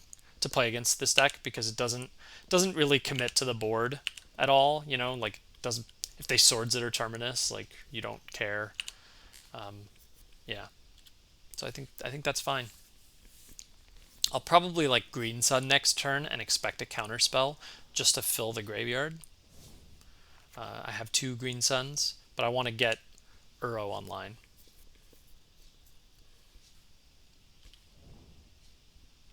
They played a Plains this turn. Alright. Cool. Karakas is a good draw. I don't expect Uro, but it's always possible. So I'm going to just start the beatdown. The 20 turn clock. And all Green Sun here, I'm expecting them to just counter it. So, you know, that's fine. I'm going to get a forest was my plan. Yeah, snow-covered forest. That gets me 1 land closer to Uro and allows me to cast the Endurance and doesn't play into Back to Basics. So that's my plan. I can get either Leovold or Grist here. Okay, they're just going to let it go. Leovold might be better. They have swords, so they'd be a 2 for 1.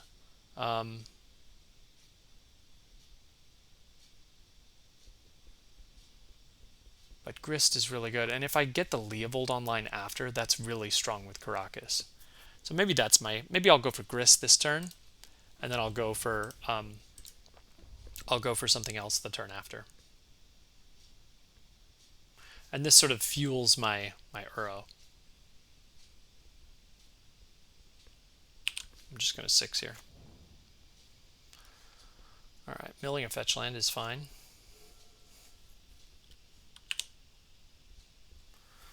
Yeah, Grist is pretty good. They have Prismatic Ending now to deal with it, but it's still good. It doesn't overcommit to the board. It doesn't play into Terminus. They can have a Snapcaster here, but you know, I think that's okay. I might actually Endurance. We'll Grist and see what happens, actually. All right, I'm going to attack with everything, and then we'll see what happens.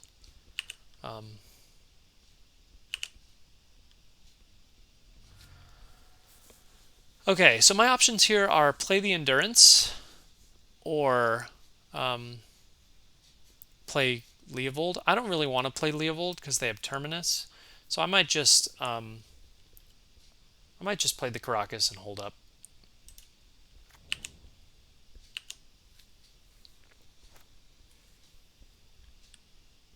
All right.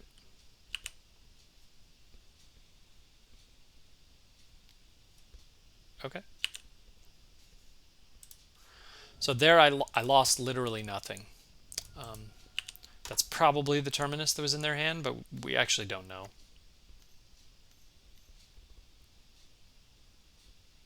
Monastery Mentor is okay. So here you cast Endurance, and they might force it, and that's okay. Like otherwise you can Grist the Endurance and hit the Mentor. There's the counterspell, which is fine. All right, that's fine. They get the token, which is okay. I will need a land to make Pernicious Deed work here, but you know, it's okay.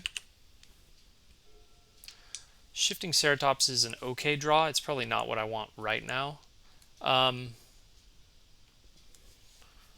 Yeah, so my options, I can Green Sun here, which is okay. I can Grist something. I could Green Sun for like Ice-Fang and then sack it. They're tapped out, so they can have Force of Will blue card, but that's it. And hope to draw sort of a land for next turn for Pernicious Deed. I don't hate that. Other options are I could Green Sun for 3, hit like a fetch. No. I don't think that's the play. Actually, I don't hate that. Green Sun for Eternal Witness, get a fetch land, sack Eternal Witness to Grist. I don't hate that, to be honest. It sets up my next turn for Uro. They have Swords to Plowshares, but it does set up my next turn for Uro. I don't hate that. I'm going to do that. Okay, so here's what I'm doing. I'm getting Eternal Witness. I'm going to grab a Misty Rainforest, which can grab a basic island, and then I'm going to sack it to Grist. So that's my plan. So if they have Force Blue card, like they have Force Blue card, I think that's fine. But they don't. So I'm going to grab Eternal Witness. We'll get the Misty. Yes. Play the Misty. And I'm going to just tick down here. If they have some shenanigans, which they don't, I could always fetch out Dryad Arbor in response, but I don't need to. So now Uro is a big threat, and it's online basically, starting next turn. They can Swords it, but I have Karakas. Alpine Moon. Choose a non-basic land card name. Lands your opponent's control with the chosen name. Lose all land types and abilities, and they gain add 1 mana of any color. Okay.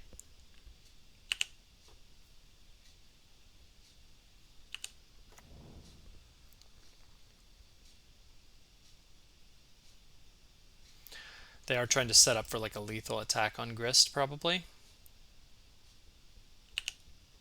It's just a 2-point attack. They are just attacking Grist. Okay, so Grist lived. That's really good. Cool. They chose Field of the Dead. So Field of the Dead, that's a good name for them. They don't know that I have Pernicious Deed. But yeah, good for me, I guess is the answer. Cool. We'll just tick up.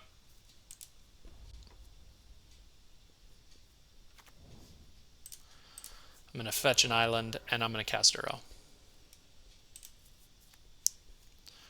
Cool. We'll cast Uro.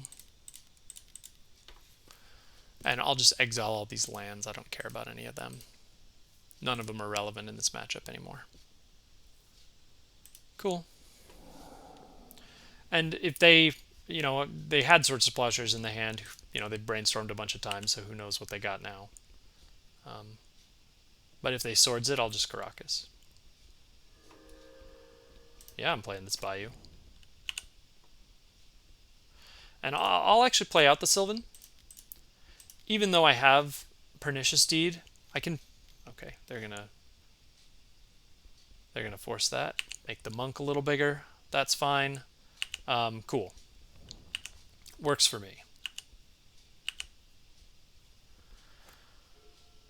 Surprised they didn't force the Uro, but I guess that doesn't do anything. I mean, I can Uro again next turn.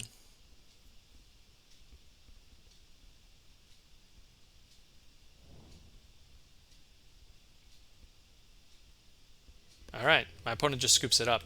This deck is sort of the match that, like, I look forward to this match, Like, this is one of the decks that I feel Nic Fit is sort of good at beating. Especially Jeskai. I think Jeskai is a little easier for Nic Fit than Bant. For just a couple reasons. Uro can be trouble, okay, this hand's terrible. Endurance, I mean, it's terrible because there's no lands. Otherwise, this hand would be gas. My opponent's kept 7. I have to mulligan. This hand is not stellar, but I'm going to keep it. I think it's better than a lot of 5s, unfortunately. So, let's see here. I mulligan once. Snappy 72. No idea what this person's on. I think Shifting Ceratops or Eternal Witness are probably the bottom. Eternal Witness. I might keep the Eternal Witness because sometimes you want to Eternal Witness just to ramp, like you can get back the fetch land if I get another green. So I'll bottom the Shifting Ceratops. I'm a long way from casting that thing. We'll see what my opponent's got. Let's see, I'm on the draw here. Ragavan, my favorite. Alright. So, my options here are not amazing. And I sort of need help. I think the option here, the best option here, is Bayou into Fatal Push and hope they don't have days. Hoping they don't have days is bad, but yeah, I think that's better. And you do it on your own turn. They can have force, like you're sort of deciding what to do. If you do it during their upkeep, yes, you play around Force of Negation, but if you do it on their turn, they can like tap the land, brainstorm into days. I think I'd rather do it on my turn. So we'll just fetch out non-basic here, which is what I don't want to do. I'm going to get the Bayou, which turns on a few more things, and I'll just Fatal Push. It's not the most dangerous of threats, but because a lot of my mana cost things are higher. But yeah, I guess the other thing they can have is another land and then a dashed Ragavan. But I'm not. Yeah, basically what I don't want to see here is Wasteland. That's probably I probably fear Wasteland more than dashed Ragavan. Speak of the devil. All right.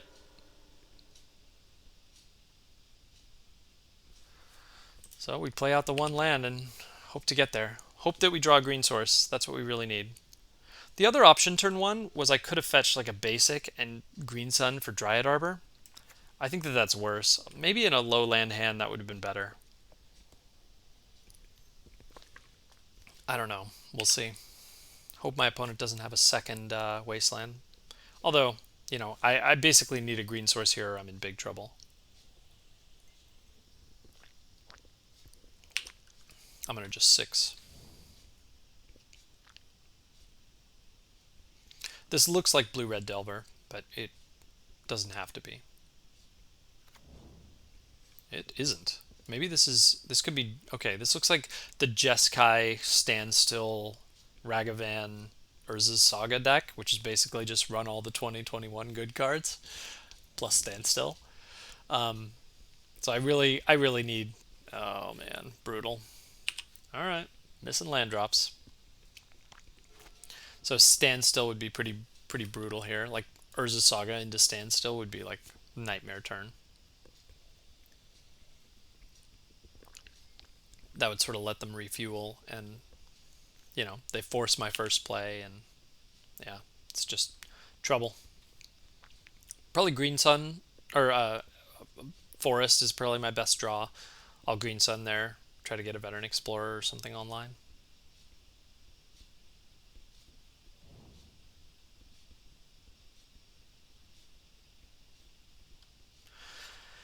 It was a risky hand. There's the Urza Saga, and if they have Standstill here, that's like the nightmare turn. There it is. All right. Pretty much the worst possible turn. I have no play. So Urza Saga will probably get online here, and you know, at this point, you know, they're just going to beat me down with constructs. I eventually need to play something. Usually the best time to do that is like after they've filled up their hand. So I'm actually not, I guess I don't have any plays other than Thoughtseize here. But Thoughtseize will let them go to 7 cards. I think the answer is, you know, try to like basically just let them fill their hand a little bit, hope that they miss a land drop, and then although they'll probably get a, what do you call it here? Retrofitter Foundry. Which is trouble, but not the end of the world for this deck.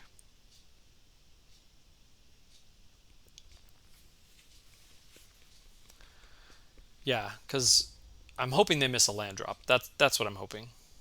Because if they miss a land drop, that's at least one card better. I want a forest, and I want them to miss a land drop, but they hit their land drop. That's okay. And they can basically make the creatures a 4/4 and then attack me for 4, and then it sort of forces me to have a play here. Because otherwise they're going to beat me down for 6 next turn, or 5, 10, 11 next turn, which is a lot. Puts me at 4. It's probably just game over. I'm going to just scoop it up. I think there's no point to showing them anymore. Yeah, this game's over. That's unfortunate. So this deck doesn't run a lot of basics. It typically runs 1. So Veteran Explorer is really good here. It does run a lot of blue sources. So Carpet's okay. I think Ashiok's decent because it shuts off Urza Saga. Masked Vandal is okay. Run afoul doesn't do anything. They do sometimes run Murktides, but I don't think I don't think I'm gonna run afouls here. Endurances are decent. Sometimes you can catch them, like while they're, casting standstill, and you can like endurance in response. It's pretty rare, but it's okay. Collector Ouphe is okay. I think Thoughtseize, Cabal Therapy, Fatal Push, Veteran Explorer are all good. These are all fine. Uro's okay. Pernicious Deed is good. You want it in this matchup. Meren's good. Shifting Ceratops is good. Primeval Titan is probably too slow. This is a fast matchup. Do I want Meren? Leovold I think is decent. They're a cantrip deck, and they run Wastelands. Okay. Thoughtseizes are probably not that good. They're probably going to be pressuring my life total, so I probably don't want Thoughtseizes. Keep the Cabal Therapies and the Fatal Pushes, but cut the Thoughtseizes. Now the question here is, do I want Carpets? Probably don't really want the Masked Vandal. It hits Urza Saga, but not much else. It's okay, though. They don't have much to deal with the graveyard, I don't think. Maybe I do want that. Yeah, okay. Maybe I don't need the Ashiok that much. They turn off Urza Saga, but I think I have the deeds for Urza Saga. I think that's better. Yeah, maybe I won't bring in the Ashioks. They're probably just too slow in this matchup anyway. Okay, 1 minute. I think so far, Masked Vandal and the Carpets are probably the best thing. I think those are better than Endurance, but I think I probably want 1 Endurance in exchange for something. Not sure what, though. Could be Eternal Witness. Might not be, though. I think Sylvan Library is good. I think these are good. I think I really want my turn 2 plays a lot in this matchup. Yeah, maybe I just don't need more Endurances. I just go Mass Vandal and Carpets. Try to really get through the mana denial plan. Yeah, I think that's okay.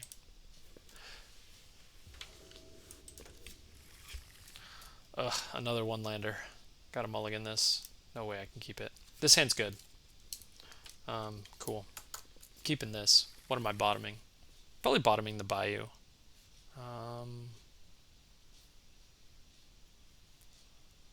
Yeah, probably bottoming the Bayou.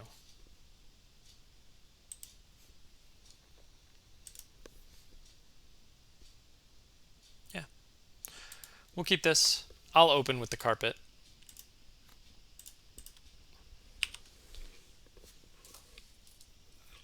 We'll see what they're doing.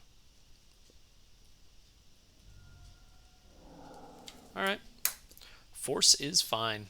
I am perfectly okay. Oh, pitching Stifle. That's...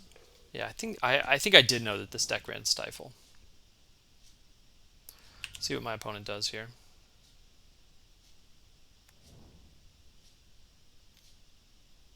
Ragavan? Sure. So here I have Fatal Push. They can have a second Force. The basic's good.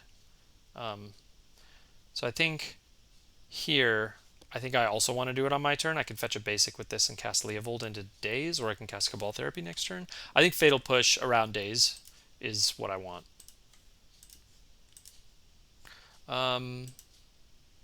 Question is, do I want to do it on their turn? I think I'm okay with that. In this case, I think this is a little bit different because I'm less worried about them. Like, yeah, they can brainstorm into Force of Will or something, but I'm just a little less worried about it. And we'll see what they got. I'm a little more worried about like a Dash Dragavan. Okay. That's fine. Pernicious Deed would be a great draw. Alright. So here we hit the Ragavan with Fatal Push. And if they force it, they force it. Okay, they're going to brainstorm. Try to find a force, maybe?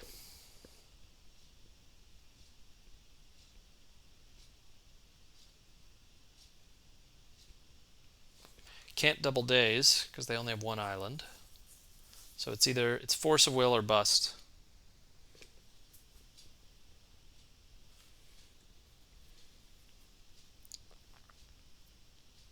we'll see what they get here. All right.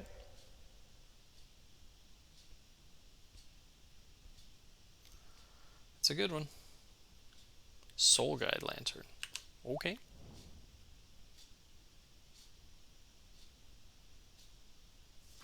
That's one of their targets off the Saga, which is fine. Like, you know, yeah, it can cantrip or whatever, but it doesn't, it's not really that good, is the answer.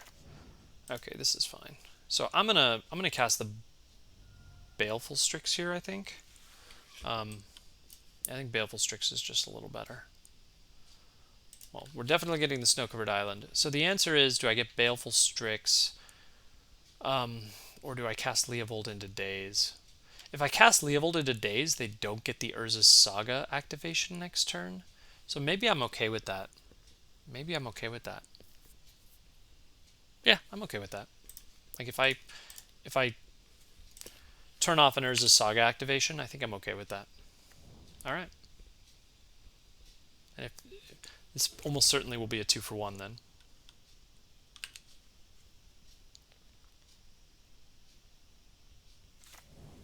All right.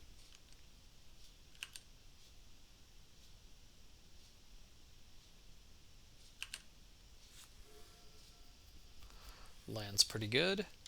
So the question here, I can attack. They can make a 2/2. I think that that's fine. So I think I do get the attack in.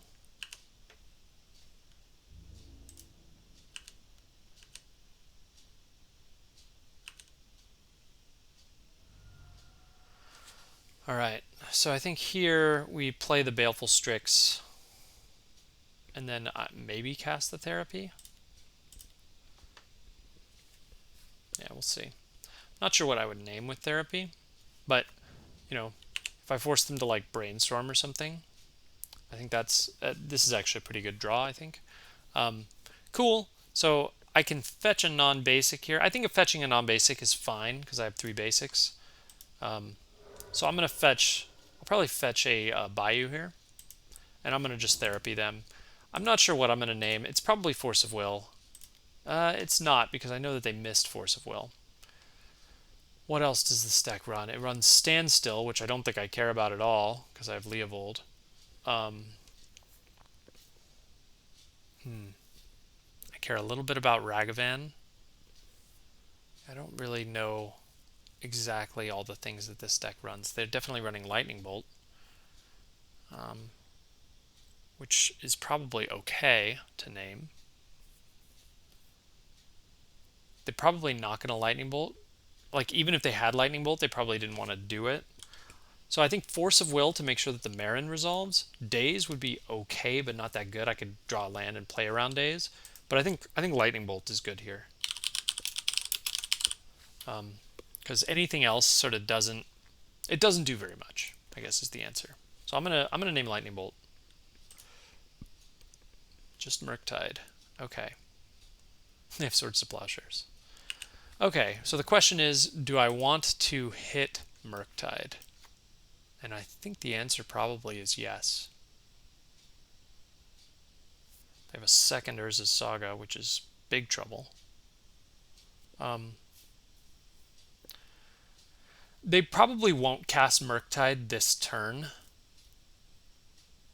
They probably won't. So maybe the answer is you hold it up. Yeah, I think I'll just hold it up, because Murktide would require them to exile 5 things and not get the Saga activation. And it would be a 5/5. Yeah, I think that's okay. And I have Baleful Strix, force them to, like, Swords it or something. So I think that's okay. I'm going to just pass turn, and we'll see what they do. They're just going to make a construct, which is fine. All right. And here they make another construct, probably. And, yep.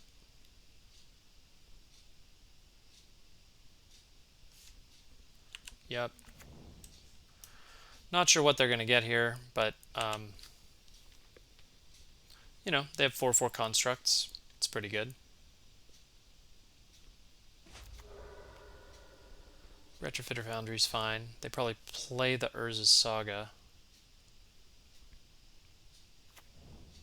No, they're playing Misty, which means that Swords to Plowshares is up.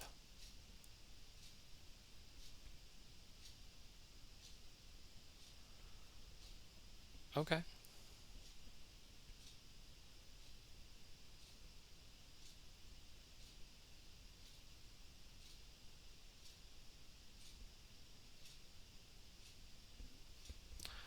All right.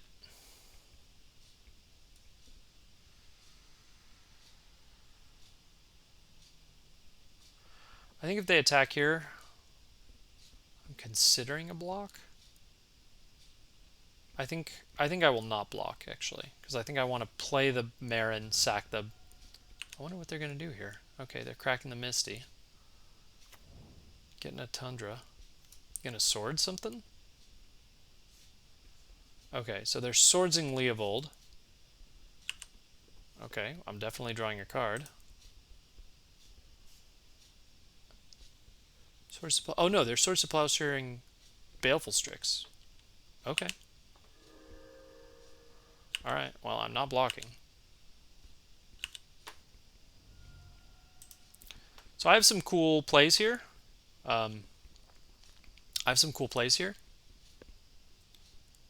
Cool.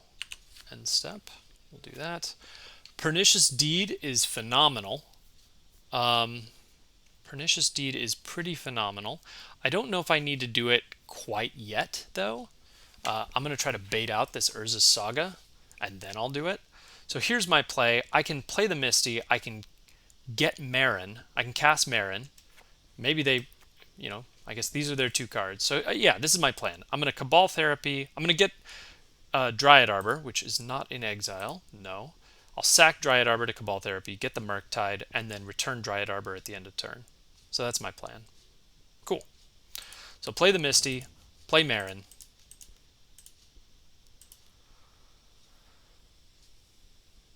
They don't have anything here. I guess they can Soul Guide my...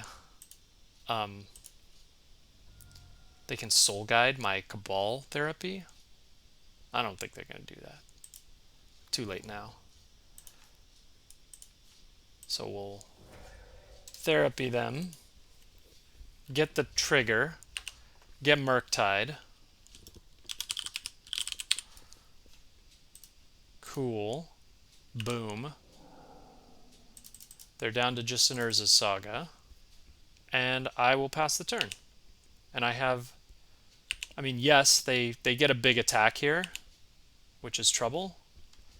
I'll block with the Dryad Arbor. And we'll see what happens. Yeah. And then next turn I'll Pernicious Deed for 1, which will also hit the Urza's Saga. Because Urza's Saga is an enchantment, and this destroys enchantments. So that's the plan here. And we'll see what they do. Swinging with everything. Cool. I'm going to just block with the Dryad Arbor. Get another counter on Meren.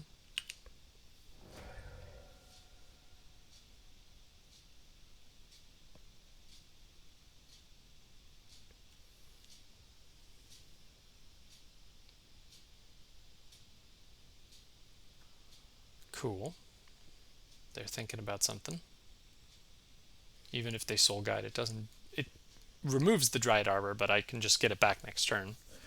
And I'm going to Pernicious Deed on my turn so that the Dryad Arbor comes in and is available. Even though they'll probably crack the Soul Guide. Actually, maybe I'll do that. Maybe that's better. Alright, so I guess they can have like Force of Negation. That would be a problem. But I'm going to just Pernicious Deed here.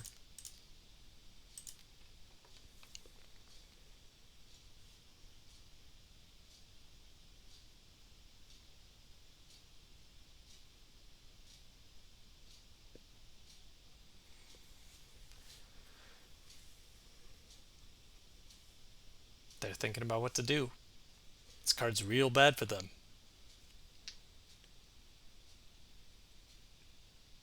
My only card in the graveyard is Dryad Arbor, so that's sort of a weakness.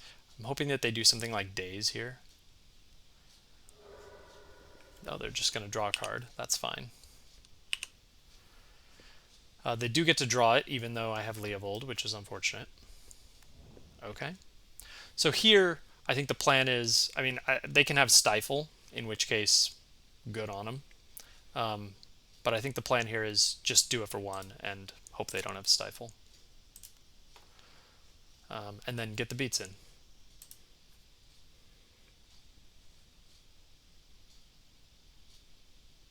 So this takes out all of these, assuming they don't Stifle.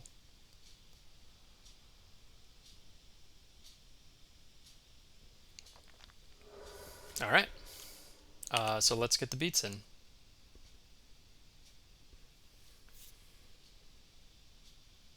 And I will get the Dryad Arbor back at the end of turn.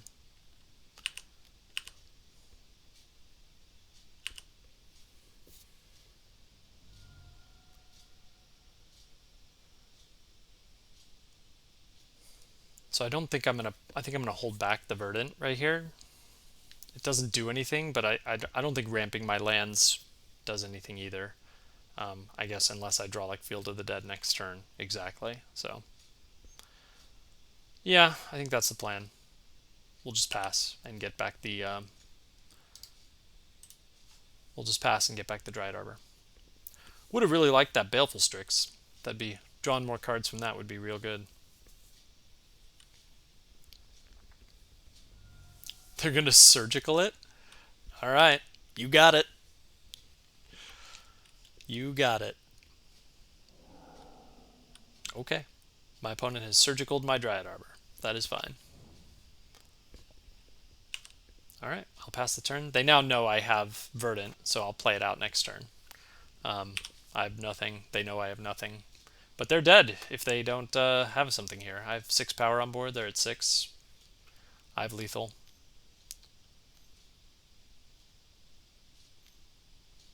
Prismatic ending on something? Probably. I do draw a card from that off Leovold. Murktide is probably their best draw. Alright, they are going to Prismatic ending the Leovold. I will draw a card. Great draw. Seems fine. That's good too. So I'll get the beats in, and then I'll play Uro. Uro will die, and then I return Uro at the end of turn and draw another card. Yeah, this is just grindy as hell. So we'll do this. Play Uro. No. This is a good draw too. Get the experience. Pass the turn. Return Uro. Uro dies again. I'm going to play the forest this time. And pass the turn. Yep. So Uro would die again, but yeah, they're just, the writing's on the wall now. You know, yeah. Alright. So, we go to game 3 against Jeskai Saga. We saw the power of Pernicious Deed against these Saga decks. It just like wipes out everything. So that, I mean, that's really what it's here for. And these Saga decks are just everywhere. Lots of decks are running Saga, even decks that probably shouldn't. I ran it in Dead Guy Ale. It was, I think I 5-0'd with it, but it was not good. Anyway, alright, let's see here. So, I don't think this deck actually runs Delver. I'm pretty sure it doesn't. It sometimes does run Dragon Rage Channeler, but now that I've seen Murktide, I'm going to consider either the Endurances or the Ashioks, just to sort of like keep the graveyards down. Probably the Endurances are better than Ashiok, but Ashiok hits, I mean, doesn't hit, but it slows down. It makes them so they can't search out with Urza Saga, and it sort of like will continuously keep Murktide from being a factor. Yeah, I don't know. they're both good, but I think I want some number of these. You saw my opponent force the carpet, which was good.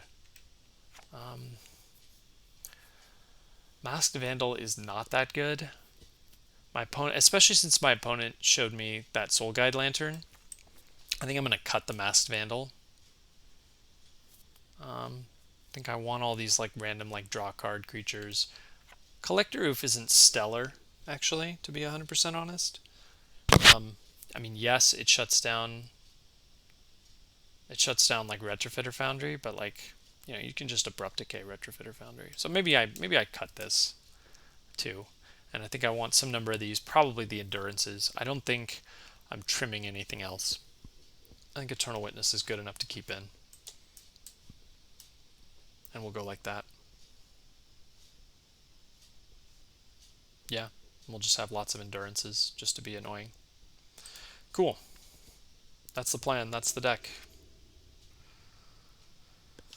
It's going to be harder on the draw. Okay, this okay. You know, it doesn't want to see a turn 2 standstill, but otherwise, this hand's great. I'll keep it.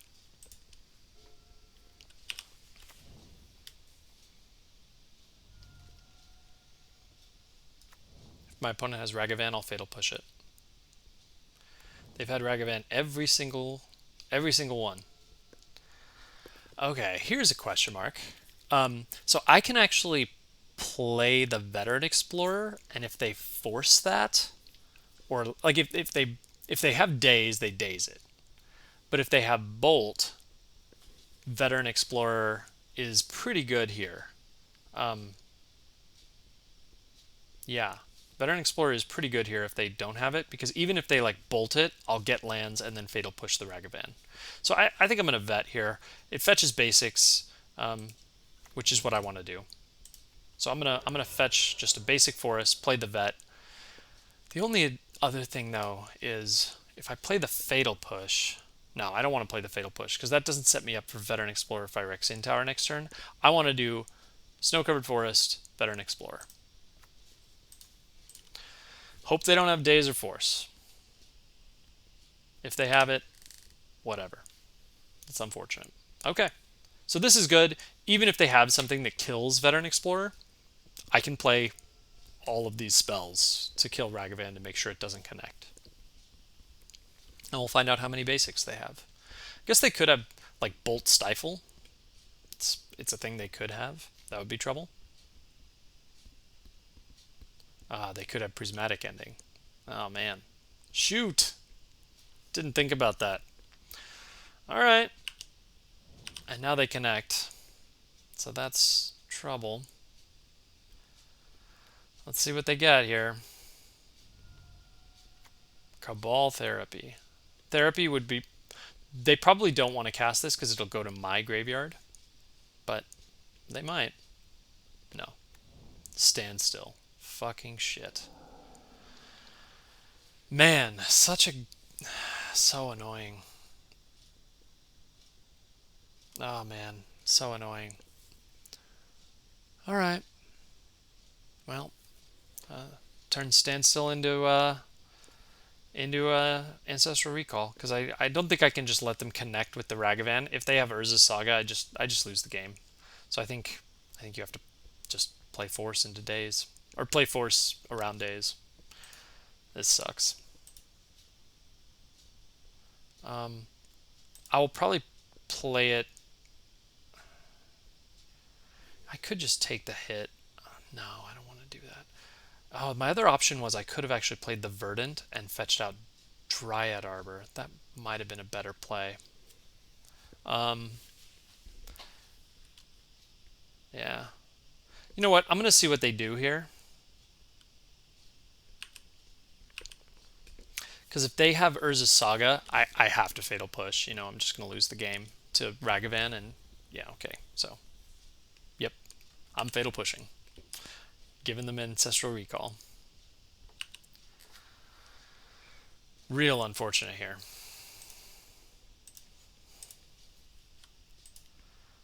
Yep.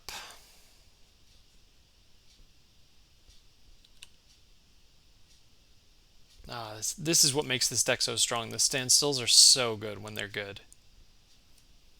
Like if you just go Ragavan into standstill, it's so strong.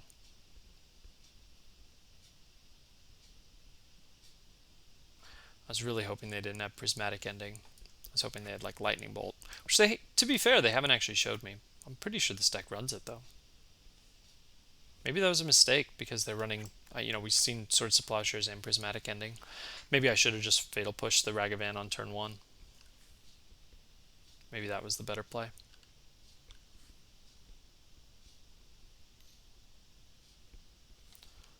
Cool, they're going to Brainstorm up to seeing 8 cards. The Urza Saga is not online on this turn, so like they didn't like lose an activation for playing mana or anything. And the worst thing that can happen here is if they just go, cool, you know, Force of Will, stand still next turn. Like, you probably just lose the game to that. Alright. So I got nothing here.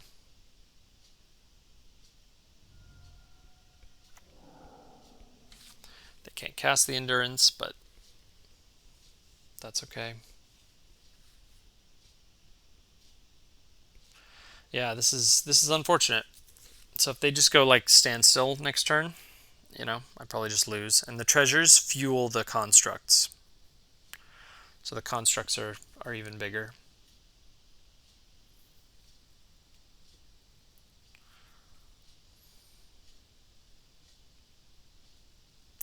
I can Assassin's Trophy the Urza's Saga if I want to, but that's not stellar.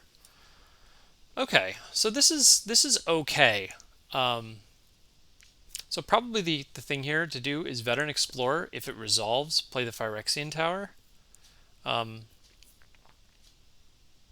Yeah, let's do that. It plays into Double Days, but I don't think that's... I'm not really worried about that. Because I want to play the Verdant if it didn't resolve, but if it resolves, the Phyrexian Tower I think is pretty good. I don't need to do this here. They could have Stifle. Yeah, I think I can do this. I can do this during upkeep, actually, which I think is better, because then if they want to stifle it... Nah. You know what? We'll play... Yeah, maybe I just want to play, like, Verdant Catacombs, because that leaves up Ice-Fang Coatl or Assassin's Trophy. I could trophy the Urza Saga into Days. I don't think that's what I want to do. I'll just play the Verdant and pass the turn.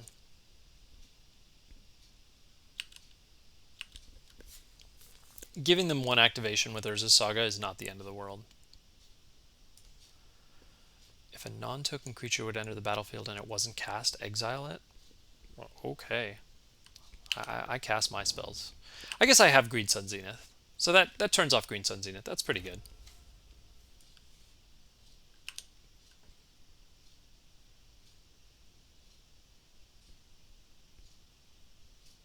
So I have a blocker for Ragavan. I don't want to see a standstill here. That's totally fine.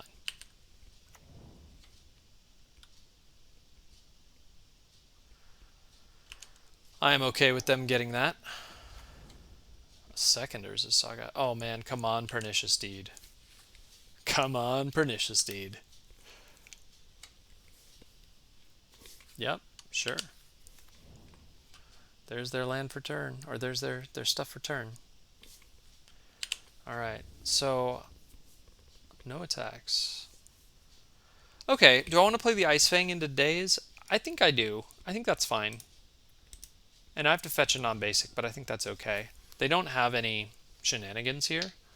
So I think I'm... Oh, I can't actually play the Ice-Fang here, because I have only black up. So I can trophy. I don't really think I want a trophy here. Yeah, they'll get a bunch off of the Urza Saga, but yeah, I don't think I want a trophy here.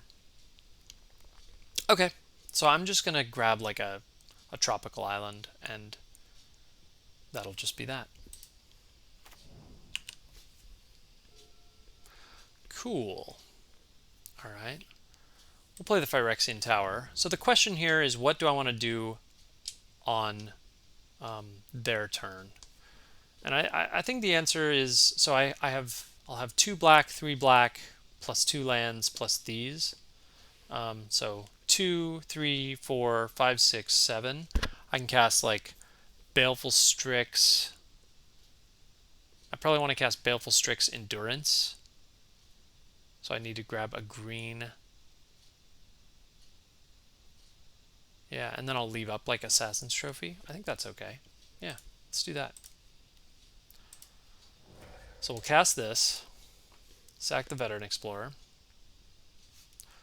Soul Guide Lantern is not actually that good against me. It does hit Uro, but I'm not super worried about it.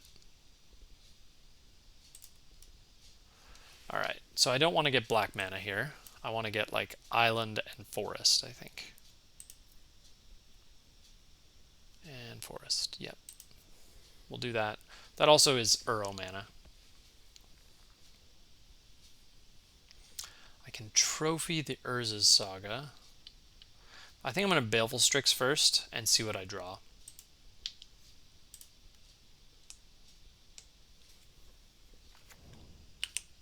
So they only have 1 mana. Fatal Push is pretty good. Fatal Push is pretty good, actually. I like that. That lets me play around days. So maybe the answer here is just Fatal Push and hold up Endurance. I kind of like that. What do I Fatal Push, though? It's probably the Containment Priest, to be honest. It probably is the Containment Priest. Yeah, I'm not as worried about Ragavan anymore. Could be the Construct. They're going to make a shitload of Constructs, but I don't think there's that much I can do about that. I do have Ice-Fang is also online. I kind of like that. I'll probably Ice-Fang as a blocker rather than Endurance, but I think I'm going to Fatal Push the Containment Priest. I don't really want to trophy the Urza's Sagas. I'll, you know, yes, I need to draw and I'm just going to pass here. So I can cast lots of things, but I can cast all the things in my hand at instant speed. I can either cast the Endurance or cast both Ice-Fang and Assassin's Trophy. I think that's okay. My opponent's just going to cycle the Soul Guide Lantern. Alright. Yep. We'll see what they do. Yep. Yep, we'll see what they got here. So they got Construct.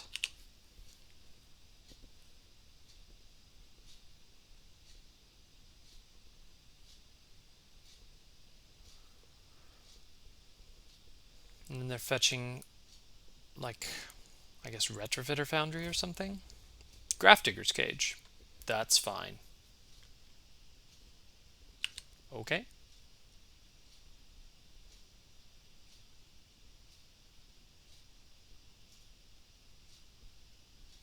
We'll see what they got here.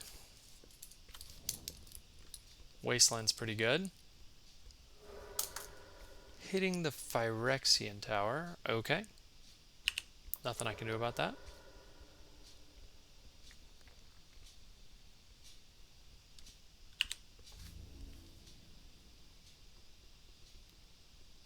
Alright. So I think because Ragavan's attacking, I'm going to play the Endurance. Just try to kill the Ragavan and block the Construct with the Baleful Strix. So I'm going to just cast this thing. And we'll cast it with... I'll cast it with this. Plays into double days, but nothing I can do. They can't... I guess they can Swords it off the treasure. I'll hit this. I can't really Uro or anything anyway. Maybe I should have hit them because of Murktide, but I guess I have the... Alright, we'll do this. So I trade here, win this, assuming they don't have shenanigans.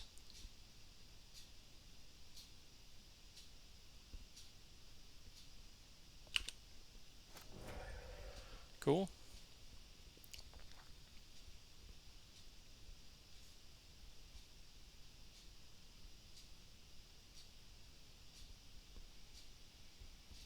They can't Murktide on their turn. So they can make a treasure off of, or they can use the Saga off the treasure, but that'll take them down an artifact. So they probably won't do that. Cool.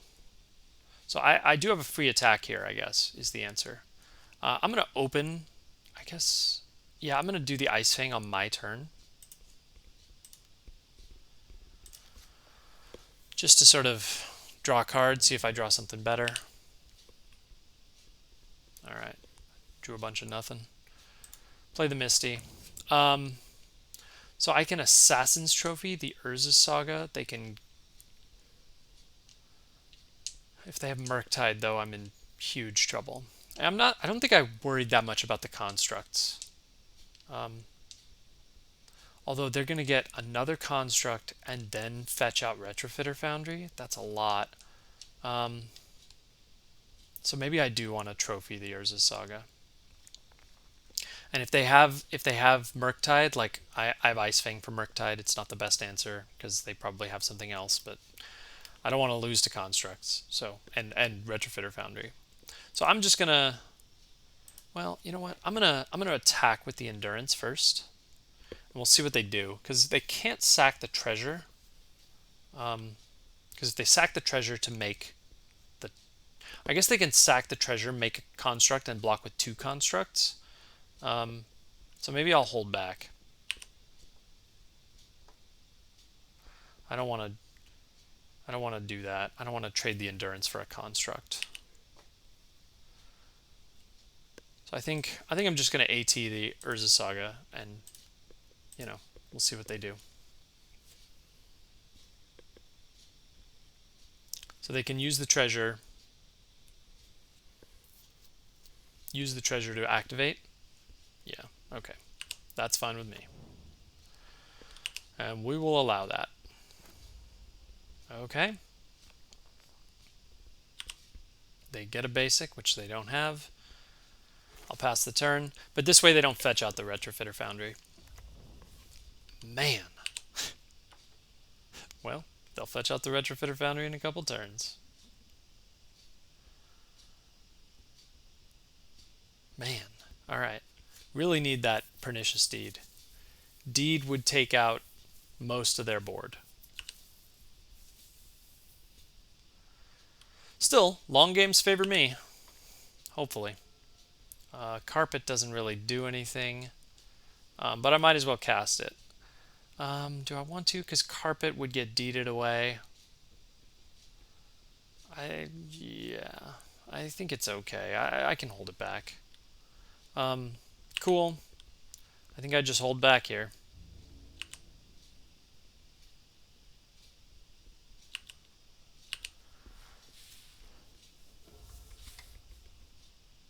Alright. Here they can make a construct and attack for 4.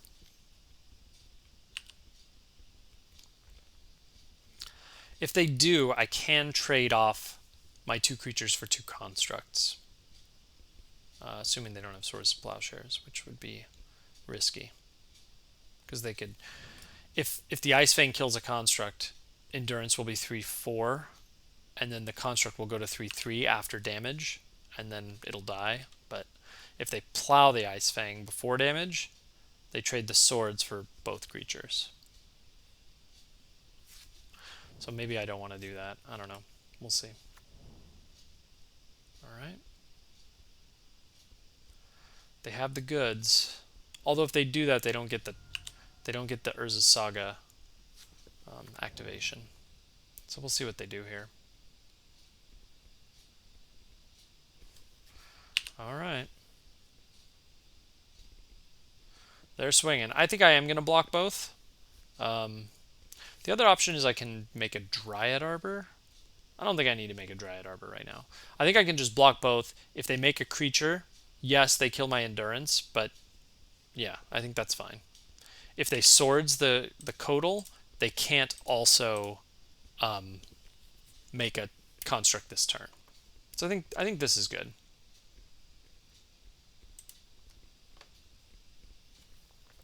So they'll make a construct here and they have to tap out basically. Sure. That's fine.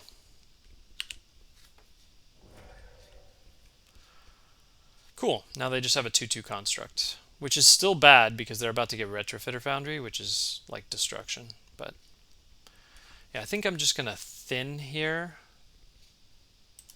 I'm just going to get a Bayou to thin. I just need to... It doesn't help very much, but Cabal Therapy is not the best hit. But I think Cabal Therapy for Murktide is okay. Because I suspect, like, Murktide is probably what I fear the most. Like, I don't think there's any way I can beat a Murktide. So we'll do that. Nope, they have Pyroblast and Ragavan. Blech. And another Urza Saga. Shit. Okay, so I can fetch out Dryad Arbor and hit the Ragavan. It's still pretty weak. But I think that's my best bet, sadly. Not super worried about Pyroblast. But I think getting Dryad Arbor and hitting the Ragavan is... yeah, and I forgot you can't play that with Grafdiggers, and I can't flashback the Cabal Therapy anyway, so I'm just misplaying like crazy. Although, you know, I don't really have any plays, I guess is the answer. I threw away a fetch land, but like, is that going to matter in this game? Probably not.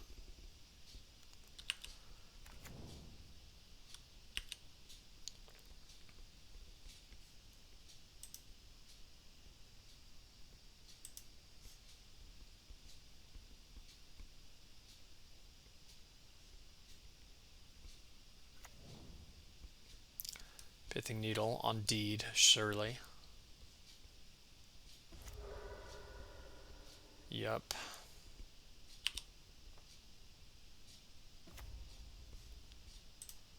Yup.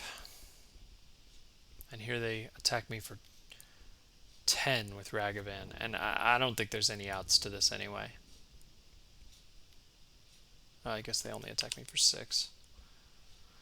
Primetime, I guess, is the best bet here. You can't cast that one.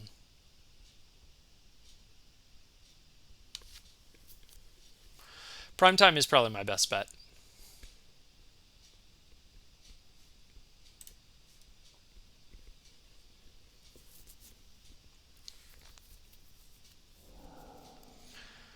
Meren's okay. It's okay. Yeah, Meren's okay. Yeah, let's cast it. I probably have to chump with her. I guess the other option... So the other option is I can Meren and then Endurance. Yeah, alright. We're going to play the carpet. This is not stellar. This is creature cards can't enter the battlefield from the graveyard, which is okay. I'm not doing that. Alright, we're going to do this. Always yield. Yes, we're going to make green. Yep, green.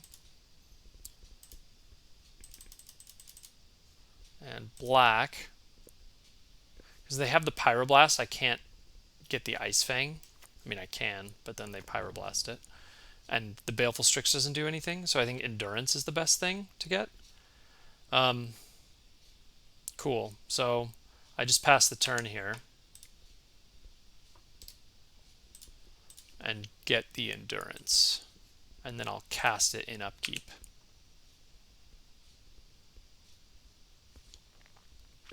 And unfortunately, I have to do it. I guess I can cast it here in end step. Yeah, we'll just do this, and we'll put their graveyard back in. Unfortunately, I still have to block with everything, because they can make a token, so I'm going to lose Meren here. Gives me, I guess, another turn to draw Primeval Titan. because I'm at 6. All right, yeah. Upkeep stop doesn't do anything because if they attack with both creatures, like I have to block or I die. I guess if they draw like a Swords to Plowshares, also I die. I'll live through a Swords to Plowshares because I'll gain 3 life. Prismatic Ending I will not live through. I would because they don't have the mana to activate Urza's Saga. So that's kind of good. Nonetheless, I'm in big trouble. Oh, Tormod's Crypt. Okay. Yep.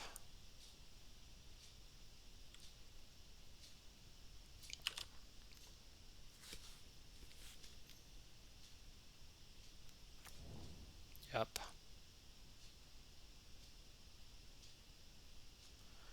I'm blocking.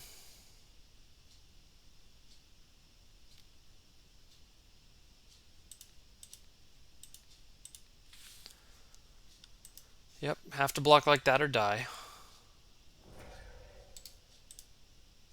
Yeah, whatever. It's probably the only token I'll ever get off Meren, so don't think it matters. Okay. Cool. You got it. It's dead.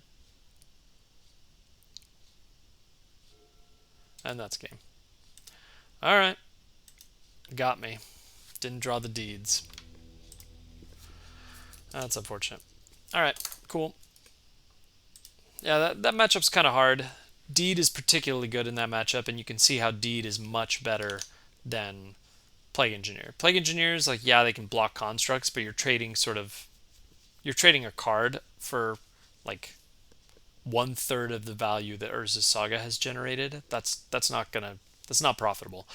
Whereas Pernicious Deed trades profitably, right? It takes the Urza's Saga out, it takes out any constructs, it takes out anything they fetch with it. It's really good. So I like Deed against Urza's Saga, and I don't like Plague Engineer, so I brought that in. I don't know.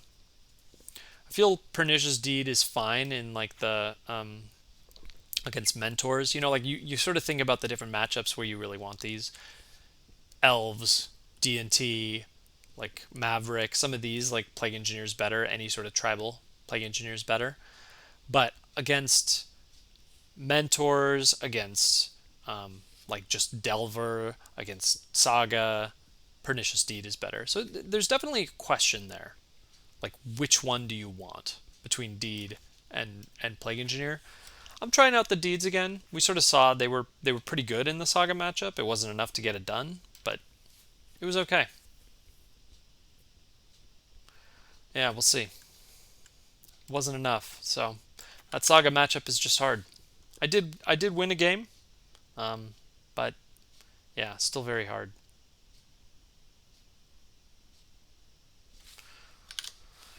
Well, we're 2-2 with a loss to Mardu Yorion and a loss to Jeskai Saga, but we beat Jeskai Miracles and we beat Infect, so you know, doing okay.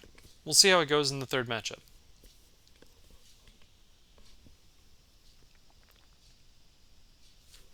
Still waiting on that matchup. Sure.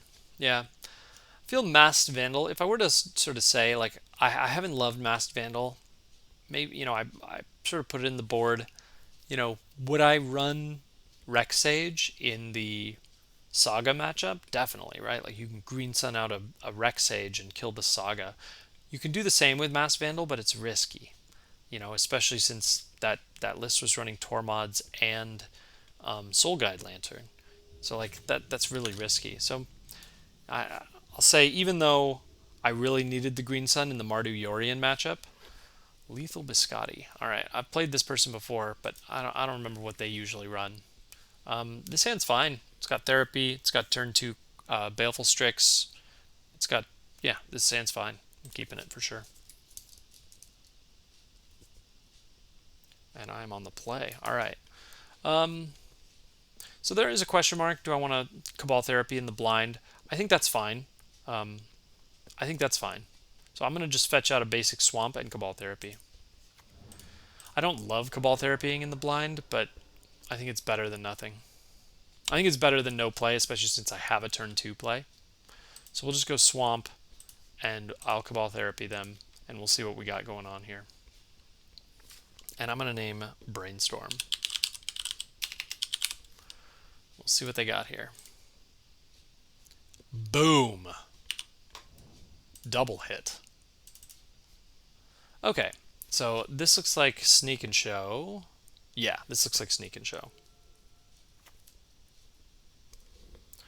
Alright. So not super worried about Emrakul, although it's a worry. It's a worry. Veteran Explorer is a good draw. So I can fetch out the Vet, Flashback Therapy, hit the Emrakul, and then play like Leovold. I think that's pretty strong. I think that's pretty strong. Leovold's very good in this matchup. They could have Daze, but it's unlikely. Cool, let's do it. So I'm gonna fetch out non-basics here. So I'm gonna get a Trop, play the Vet, Flashback Therapy, hit the Emrakul. I'm hitting the Emrakul specifically because I want to make sure that they don't have just Show and Tell Emrakul, and I have nothing for that, right? And here I'll get Forest Island. And then if they don't have Daze, I'm casting Leovold. Cool.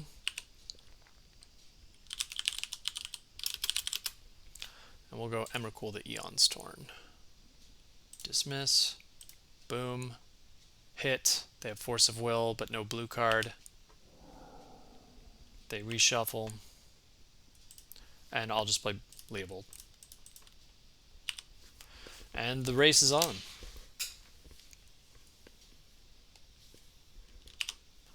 So cantrips are off, but they can just draw like Show and Tell into Emrakul, and that'll win the game. Cool. So I'm gonna play. I can play the Dryad Arbor, but then I can't keep up Assassin's Trophy. I think I want to play out Baleful Strix here. I'm gonna just do that first. And I probably want to hold up Assassin's Trophy. Cabal Therapy's okay. I don't hate that. I might Cabal Therapy and hit the Force of Will. Yeah, I don't hate that. That also gives me the option to, like, flash it back if I see something dangerous. So I'm going to fetch a non-basic again. I have 2 islands. I'll probably fetch a Bayou. Yeah. Let's go Bayou into Therapy, and I'll name Force of Will. This has been a very good draw in this matchup. So they can hardcast Force, and they're going to do it. Sure. Okay. So I'm not going to flash it back here, and I'll just pass the turn. And if they draw exactly, you know, Show and Tell into something, like maybe I lose the game. There's that. Cool. Green Sun is very good. Let's swing first.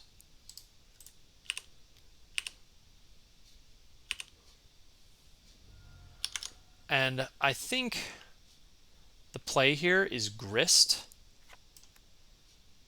because Grist will stop like Green Sun or just Show and Tell Emrakul, basically.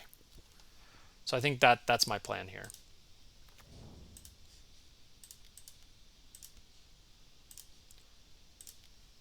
Yeah, so we'll just Green Sun for 3. It plays around Daze. You get Grist, and you just tick up.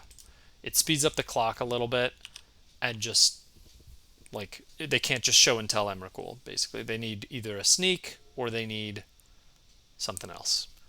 Ponder just shuffles, or just rearranges. They don't draw because of Leovold. So they just rearrange. There's a polluted. Alright, clock's pretty fast here. Pernicious Deed does literally nothing in this matchup. So I think you beat down with everything, and you just Cabal Therapy, naming like Show and Tell, because I think I have lethal next turn.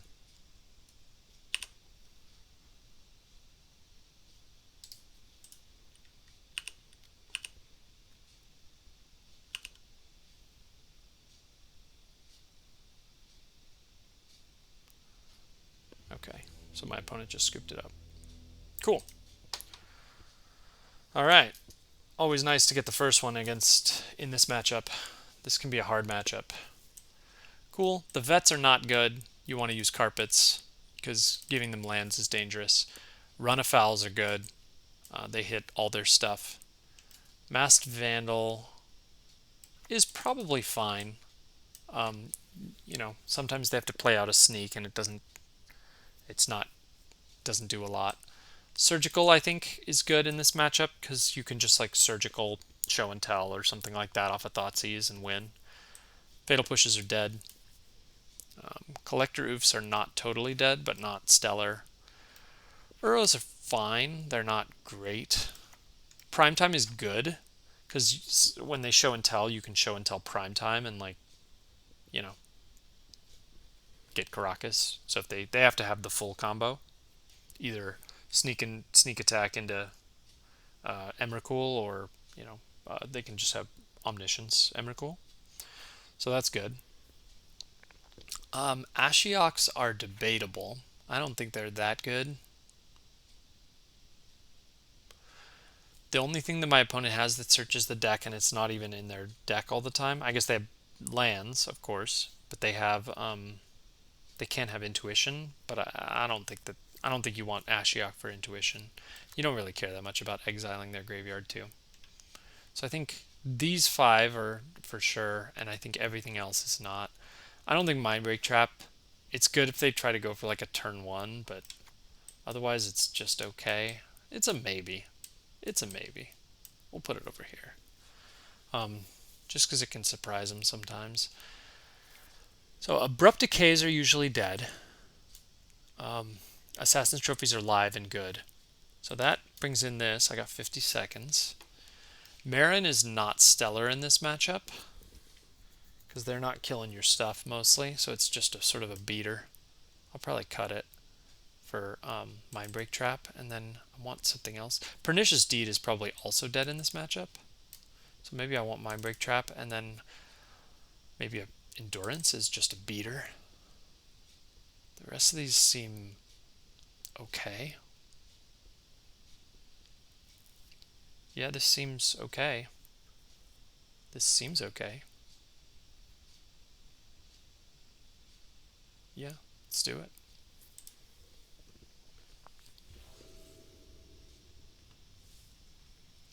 All right. This hand's good, you know. It's not amazing, but again, it has sort of Cabal Therapy, turn 2 Baleful Strix, turn 3 Leovold. Like, this is a keep. It's a problem if they just have you turn 1. But yeah, what are you gonna do? Green Sun's a good draw, so I'm gonna fetch basics. They can run Blood Moon. They can run back to basics. They probably won't in this matchup, but there's no reason to risk it, at least right now. So I'll play the Prismatic Vista. I'll fetch out a basic swamp, and we'll start with Cabal Therapy. And we'll see what they have here. So they're probably going to Brainstorm. That's my guess. They didn't. Playing out an Island Go sort of is suspicious. But I think the answer here, you know, if they let it resolve, is Show and Tell. You know, that's the card you fear the most. You got to just start it. You got to prevent them from having that, because they can just have a turn 2 Ancient Tomb Show and Tell. Got them. And they do have Sneak Attack, so you got to be careful with that too. And they peek at end of turn. Look at target player's hand, draw a card. Okay, so they know what I have. Sneak attack's dangerous, and they can still play it out. They know... Okay, there's City of Traders. Okay, yep, they got it. Yep. Okay. So I have a couple options here. I want to get a creature into my graveyard this turn for Masked Vandal, which is coming into play next turn. I did bring that in, right? Sure did. And this is a key area where like being one turn earlier matters a lot. So I'm going to play the Baleful Strix and sacrifice it. Like just to fill my graveyard. Gotta fill the graveyard, and I'm going to keep the Green Sun up for... I'm keeping the Green Sun Zenith up for, in case they have... Like, that's the Masked Vandal next turn, I guess, is the answer. So I want to fetch an island. They have City of Traders, so I think that's okay. I'll just fetch an island, and I'll probably just name Emrakul, the Aeon Storm, if it resolves. Yeah, let's just go island, Baleful Strix. They can daze it. They can daze the Cabal Therapy.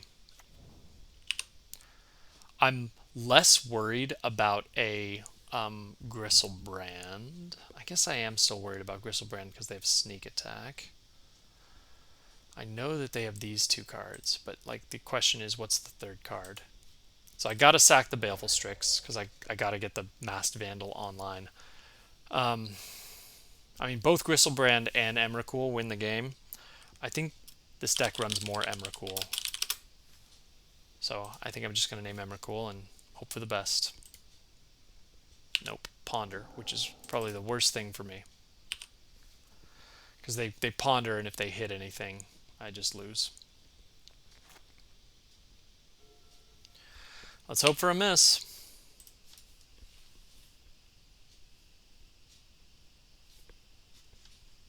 But this is definitely an area where Masked Vandal coming down one turn earlier matters,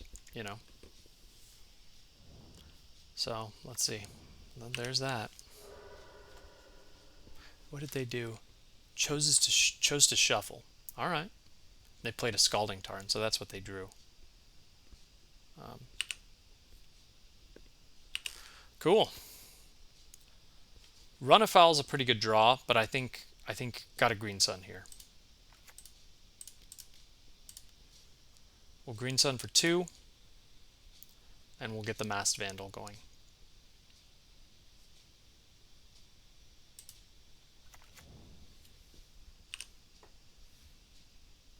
Yes.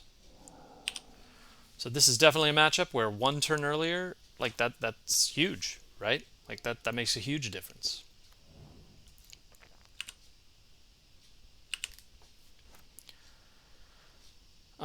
Okay, so Leovold, hold up, run afoul. That's the plan. Start the beats with the Masked Vandal.